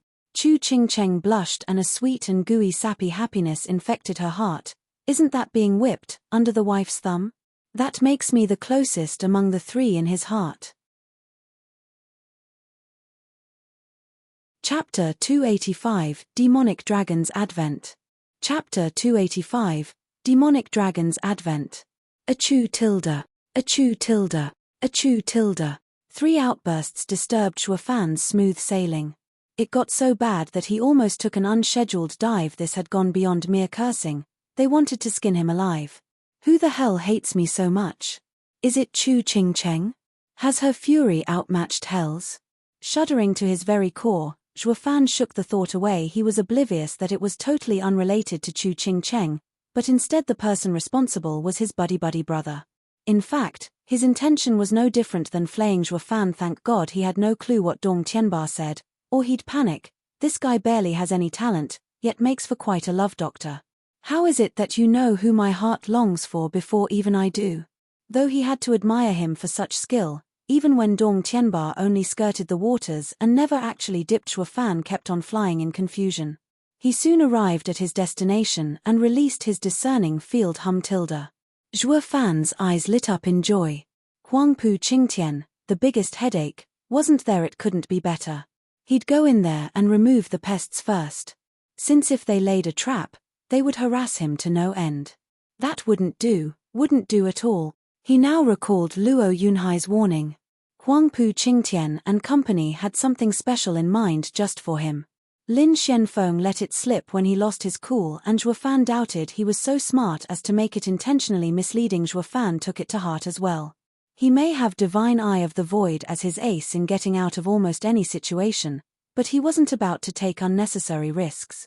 Triumphant pride precipitates a dizzying fall. Xue Fan made sure to never make such an elementary mistake as letting power get to his head. Xue Fan's figure flashed and thunder struck the earth the next second. Picking up dust, people turned to look in fright.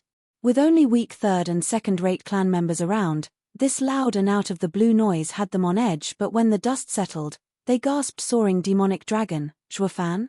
With a twisted grin, Xue Fan's eyes glanced over his future victims. I have come, as requested, for the brimming sacred pill. Where is Huangpu Qingtian? Eldest young master waited for days, so he took young master Yu and young master Yang in search of the other 4. Sir, why not wait for them? An honest-to-God man, naive perhaps, spoke up fearlessly. This set Xue Fan's worries at ease. His grin grew wider. Am I to understand you stood me up? No, never. It's you. I am quite angry right now, and the consequences are deadly.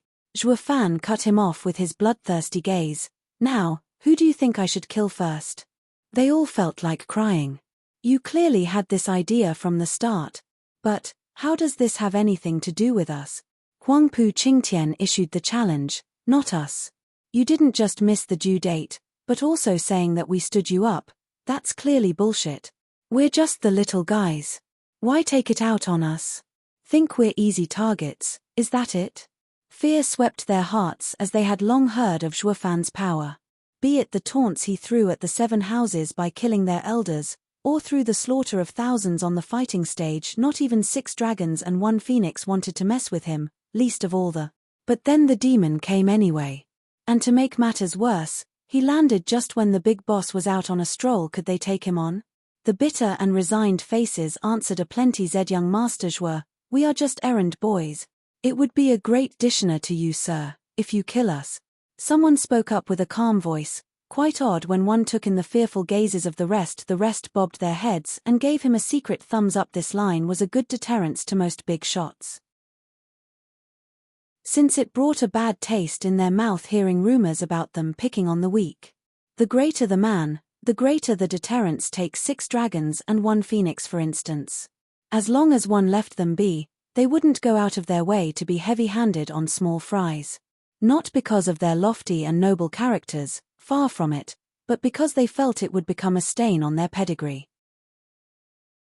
These guys were so puny, so insignificant, they weren't worth even tying a big shot's shoes, to say nothing of killing them. So, with that educated guess, drawn from Zhuofan's reputation being equal to 6 dragons and 1 phoenix, they must be in the clear, probably.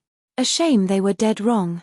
The likes of Zhuofan only had self-interest above all else, not some useless and ephemeral thing like honor and glory. To an unscrupulous man such as him, appealing to his honor, or lack thereof, was an exercise in futility, since in all his lives, he had stomped dead all who had ever tried it.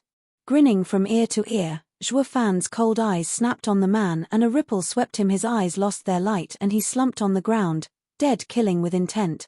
The rest jumped back in abject fear despite the rumor mill going strong about Zhuofan. Only after witnessing the true power of Radiant Stage had a dread set in like no other. Zhuofan smiled. Whenever I kill, I do it on a whim. There's nothing else to it. As for my reputation and what not, ha ha ha, please, I am but a small steward of a poor third-rate clan. I am far beneath your illustrious names. There's no dishonor whatsoever even if I tear you all apart. It only worked to make them even more bitter. This punk is a scumbag. Since when could a bloody, rotten, and vile third-rate clan's little steward mock the 7 houses and get away with it? What modesty! He's clearly showing off. Zhuofan picked up on their thoughts with a laugh. Yep, I'm grandstanding, and I'm only killing you to relieve my boredom. The kill count doesn't matter, what matters is the entertainment. Who told you to make an enemy out of me? Ha ha ha. Bang tilde. As if thunderstruck, their minds went out of commission. They stood there, frozen and lost, scared to even speak. God damn it all. He is a demon who escaped from hell whose sole purpose is to relieve his boredom. He is a psychopath who has no value for life. Not even those hedonistic disciples from the 7 houses were that bent on a murder spree. This guy has lost it, he's psychotic. The fear was closely working its way up to their tipping point, but Zhuofan's last words remained nonetheless. Who told you to make an enemy out of me? It couldn't be a more fitting description. They were all gripped by the fear of ending up another bloody smear on the ground, but in the back of their minds, an obsession was ingrained. None could fight Zhuofan, he was out for blood. And that was what Zhuofan aimed for all along. He may not get the respect of everyone, but he would get their fear.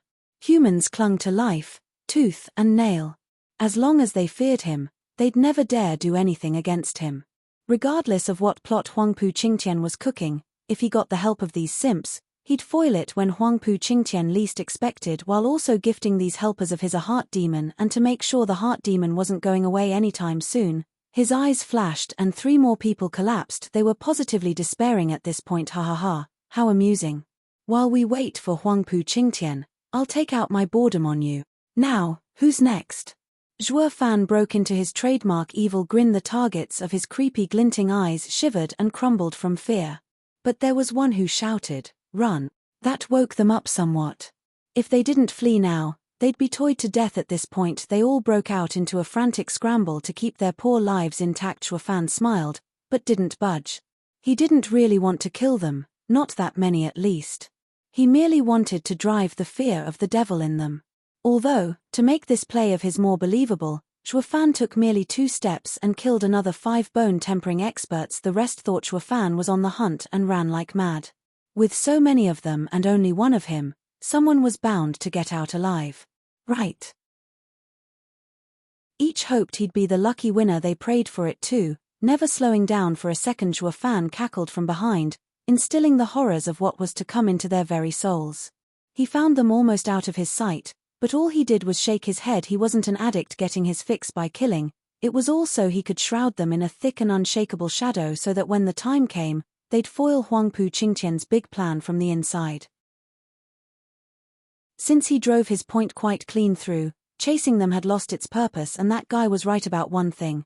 Shuofan would never care about some small fries smirking. Shuofan's eyes flashed, waiting for Huangpu Qingtian, but then he heard a faint breathing squinting. Shuofan flipped around and snapped, "Come out." Shuofan moved faster than the other person and grabbed at the target's hiding place. But what he saw left him speechless. Chapter 286, I'll send you to hell together. Chapter 286, I'll send you to hell together. Yang Fu?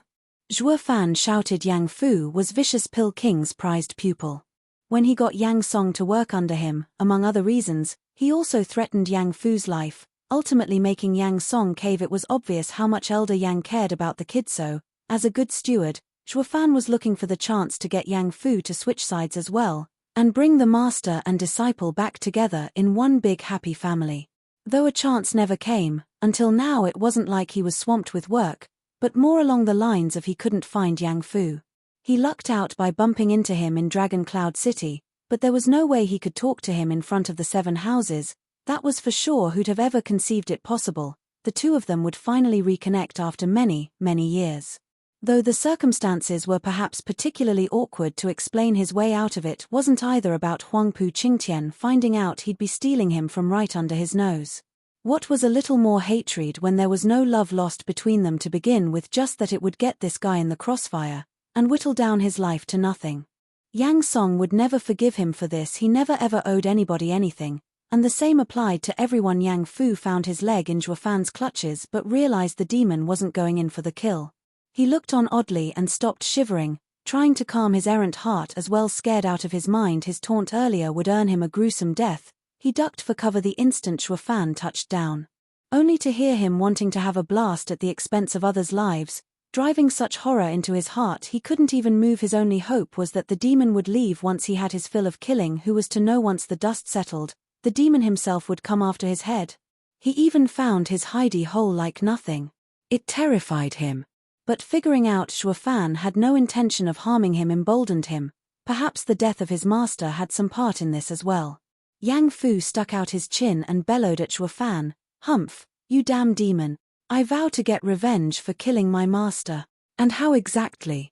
Shuofan raised an eyebrow, his mood sinking. Yang Fu gnashed his teeth in humiliation. "Yeah, with my power I can never defeat you. And now I'm in your clutches. Kill me if you have the guts. Let me go see my master. I am unworthy of taking revenge, but the least I can do is go serve him in the underworld." Shuofan nodded inside. The kid is a coward and a lecher, but he is filial to his master, I'll give him that much. I can see why Elder Yang doted on him. Rest assured, I won't kill you. As for your master, Shuofan was about to explain, but a sudden noise cut him off. Whoosh tilde. 4 figures landed 100 meters off Shuofan, with Huangpu Qingtian in the lead. The other 3 were Yang Bangui, Yu Yushan and Lin Shenfeng. The 3 looked grave while only Huangpu Qingtian took it easy. But there was no way to hide the raging battle lust in his eyes. "You're here," Huangpu Qingtian said. Shuofan grinned. "How could I possibly refuse young Master Huangpu's invitation?" Taking in the dozen corpses around, Huangpu Qingtian said, "You're soaring demonic dragon in name and reality. You won't spare even the weak. Humph, with your strength, you're only shaming yourself stooping so low." Yu Yushan vented his ire. Shuofan just shrugged. "I was only playing around. Don't tell me they're worth crying over." "Of course not, but now that I'm here, if you still want to play, come after me." Huangpu Qingtian shook his head, hardly caring about some low lives. He then turned to Yang Fu, "Finish the kid off if you want to. Then I'll teach you true power." Yang Fu shivered from indignation. Ever since his master kicked the bucket, he was reduced to being treated like those common third- and second-rate clansmen. And not just Huangpu Qingtian looked down on him, not even his clan's Yang Bangui spoke in his defense. "Ha ha ha, I'm a true pariah now. It won't matter now.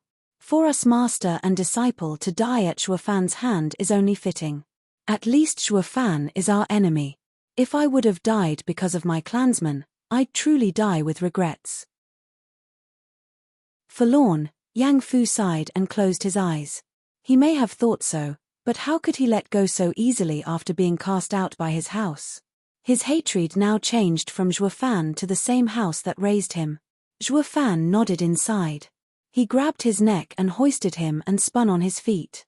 Intentional or not, it just so happened to block Huangpu Qingtian's vision. Yang Fu, a man of your grief and emotion, letting you live will make the pain so much sweeter. Hey, I just love seeing my enemies trudge through life in pain and suffering. I won't kill you now. But if you still yearn for death, come find me. I'll send you to hell, to see the ghost of your master. Zhuo Fan's ended on a heavy tone and a slap at Yang Fu's chest. Out of anyone else's notice, he also slipped a jade in his clothes. Yang Fu's eyes shot wide open, but then he saw Zhuo Fan's vague smile. Remember, if you find life to be too much of a torment, come find me. I'll surely send you off to hell to your master. Zhuo Fan then flung him away. Yang Fu was dirty and wretched, but his eyes lit up and clutched his chest. Huangpu Qingtian looked skeptical. Zhuo Fan, I never knew you for your mercy, especially on a waist. What can I say? I'm a saint. Zhuo Fan shrugged. Everyone rolled their eyes. If you're a saint, then the whole world is filled with demons. Squinting, Huangpu Qingtian played around. Since you don't want to land the final blow, let me help you. Huangpu Qingtian struck a palm at Yang Fu. Yang Fu was rooted in place from fear as he cried. Yang Fu was useless, true, but he was their waste. Why would the eldest young master kill off one of his own? Yang Fu was close to peeing himself when the almighty strike stopped just an inch off his head. The wind it picked up ruffled his black hair, but also paralyzed him. Squinting, Huangpu Qingtian turned to Zhuo Fan, who watched the strike in interest. Knowing full well what he was doing, he also seemed to encourage Huangpu Qingtian to finish the waist off. As if he was eager to see the allies tearing each other up. Huangpu Qingtian took back his palm, still staring at Zhuo Fan. Was I mistaken? What's wrong? Why stop? Zhuo Fan urged him, full of eagerness. Huangpu Qingtian said, he is useless and I want to deal with him as well, but what do you know, I'm also feeling a bit of a saint myself. The two burst out laughing while the four witnesses looked on in fear. These two vile tyrants are that damn rotten to call themselves saints. Humph, degenerates, the both of them. Of course, they kept it to themselves if they knew what was good for them. With heaven-shaking dragon lord and soaring demonic dragon's tempers, these savage beasts would tear them limb from limb otherwise. Case in point, one only had to throw a look at forest fleeting dragon's sorry state. Glancing at the one-legged man, the other three knew perfectly well when to keep their mouth shut. Huangpu Qingtian and Zhuo Fan were not ones to take any complaints without dishing out extra punishment, yet they all failed to realize a shadow peering out as they were engrossed in the play. Is that heaven-shaking dragon lord, Huangpu Qingtian? The same one who doesn't care about anyone? Ha ha ha, how amusing, he isn't average at all. But compared to him, Zhuo Fan is more along my tastes as a demonic cultivator. Nice power, good skills, but who is stronger among them? I am not one to pick up trash and take back the loser. Snickering, the shadow spoke as if he was fetching livestock. Who knew Tian Yu birthed so many wonderful goods? I didn't waste time coming here, ha ha ha.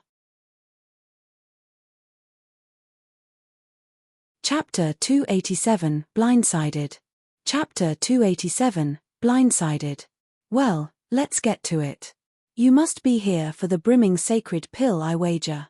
But don't think for a second it's going to be that easy to take it from me. Having dispensed the probing, Huangpu Qingtian snickered as he flashed the storage ring on his finger. Come, show me what you're made of. Zhuo Fan raised an eyebrow and shrugged. Ha ha ha, you take me for an idiot. Fighting on your turf and on your own terms is retarded. Yes, exactly so. Huangpu Qingtian nodded as he boasted. But if not for that, what are you even doing here? And without defeating me, you'll never get this pill. Whoosh tilde. He didn't finish as his ring vanished. Now in Zhuo Fan's hand, Zhuo Fan's right eye flashed golden as he mocked. You were saying? Everyone watched on in shock. They shuddered incredulously at what they just witnessed. Even the ever-calm and stalwart Huangpu Qingtian had a reaction. How did he do that? The observer in the shadows also cried out, what art did this kid use? It's so weird even I couldn't sense it. Zhuo Fan mocked. I only came for the brimming sacred pill. With that done, boo-bye. Zhuo Fan unfolded his wings and shot into the air before vanishing. The rest were so out of it they couldn't even react. They were in complete fear of his mystical art when they finally did snap out of it. Huangpu Qingtian's face twisted. Toyed around like that never happened to him, eldest young master. Yu Yushan began. Huangpu Qingtian dismissed him with a wave and turned to Lin Xianfeng. Give me the ring. Lin Xianfeng hopped over with flattery. Hehe, eldest young master is amazing, leaving the ring with the pill in my care. Zhuo Fan would be blowing his top when he finds out all he got was nothing. Ha ha ha. Huangpu Qingtian was not in the least bit amused of having duped his enemy. He took the ring as he sounded morose. I only did it to not lose the pill. He'd never realize I'd be willing to leave the pill to a cripple. But never thought it would show its worth so fast. Zhuo Fan is not easy to deal with. Clenching his fist, Huangpu Qingtian spat. Lin Xianfeng was sullen. Huangpu Qingtian only referred to him as a cripple nowadays. The other two nodded solemnly, but then Huangpu Qingtian found an eerie breeze pass by him, and when he opened his palm, the ring was gone. Huangpu Qingtian's heart sank as he raved, Zhuo Fan, tone it down. What do you want with me anyway? Zhuo Fan grinned victoriously as he came from a bush. The three lackeys jumped behind Huangpu Qingtian in fright. Didn't he just fly off? What's he doing back? Huangpu Qingtian glared. It was you just now. Yep. What was I supposed to do with a fake ring anyway? Zhuo Fan tossed the two rings around, taunting, young master Huangpu, who knew even you are scared of something, unwilling to give me the true location of the pill and tried to cheat me out of it instead. Are you perhaps afraid you were gonna lose? Huangpu Qingtian trembled as the rage got the best of him. I never said the pill was on me, just waving my hand around. It's your fault for jumping to conclusions. Ha ha ha, sophistry. Zhuo Fan put the two rings on his fingers and snickered, but I got the pill this time, so I'll be going. For real this time. Later people. Zhuo Fan was gone. They all watched in shock, coming and going without a sign. Huangpu Qingtian released his soul sense in fear Zhuo Fan might be playing another trick. Only after he knew the coast was clear did Huangpu Qingtian ease his breath, his mood dangerously low. Huangpu Qingtian felt horrendous having suffered so much. He had gone and challenged Zhuo Fan in front of so many people. And what did that get him? Losing the pill faster than he got it. How could he possibly take it at face value? Yu Yushan inched closer to Huangpu Qingtian in worry. Eldest young master, short-term gains aren't important. Zhuo Fan is too much of a variable with mystical abilities. We need to find a way to deal with his disappearing acts. If we can't trap him, the day we fight he'll take us down one by one while we won't even touch him. We can't have that. The other two nodded. They felt utterly powerless in the face of Zhuo Fan's shifting around unrestrained. It doesn't matter. Huangpu Qingtian's eyes flashed. Sir Lung already predicted this. Isn't our earlier plan all to deal with him? You mean, Yu Yushan said, I see. I'll gather the scattered people and instruct them harder. No. Huangpu Qingtian waved his hand. Zhuo Fan terrified them. They are obsolete. Just leave them to die on Beast King Mountain. Go after our vassals that are still missing. Have them help instead.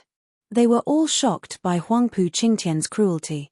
These people had only been with them for around 10 days and were quite hard-working.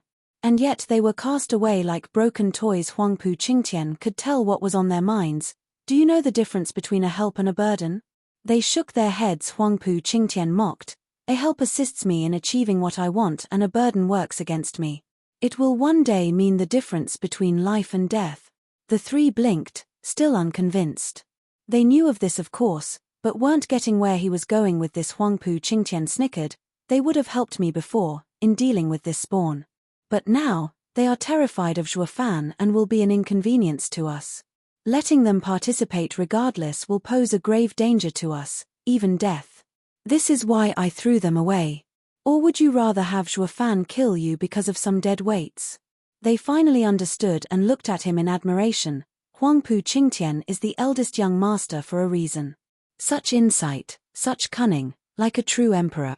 The shadow nodded from afar, pleased by Huangpu Qingtian's character. Glancing at them, Huangpu Qingtian continued, Yu Yushan, weren't you curious why I let Drifting Flowers edifices group off?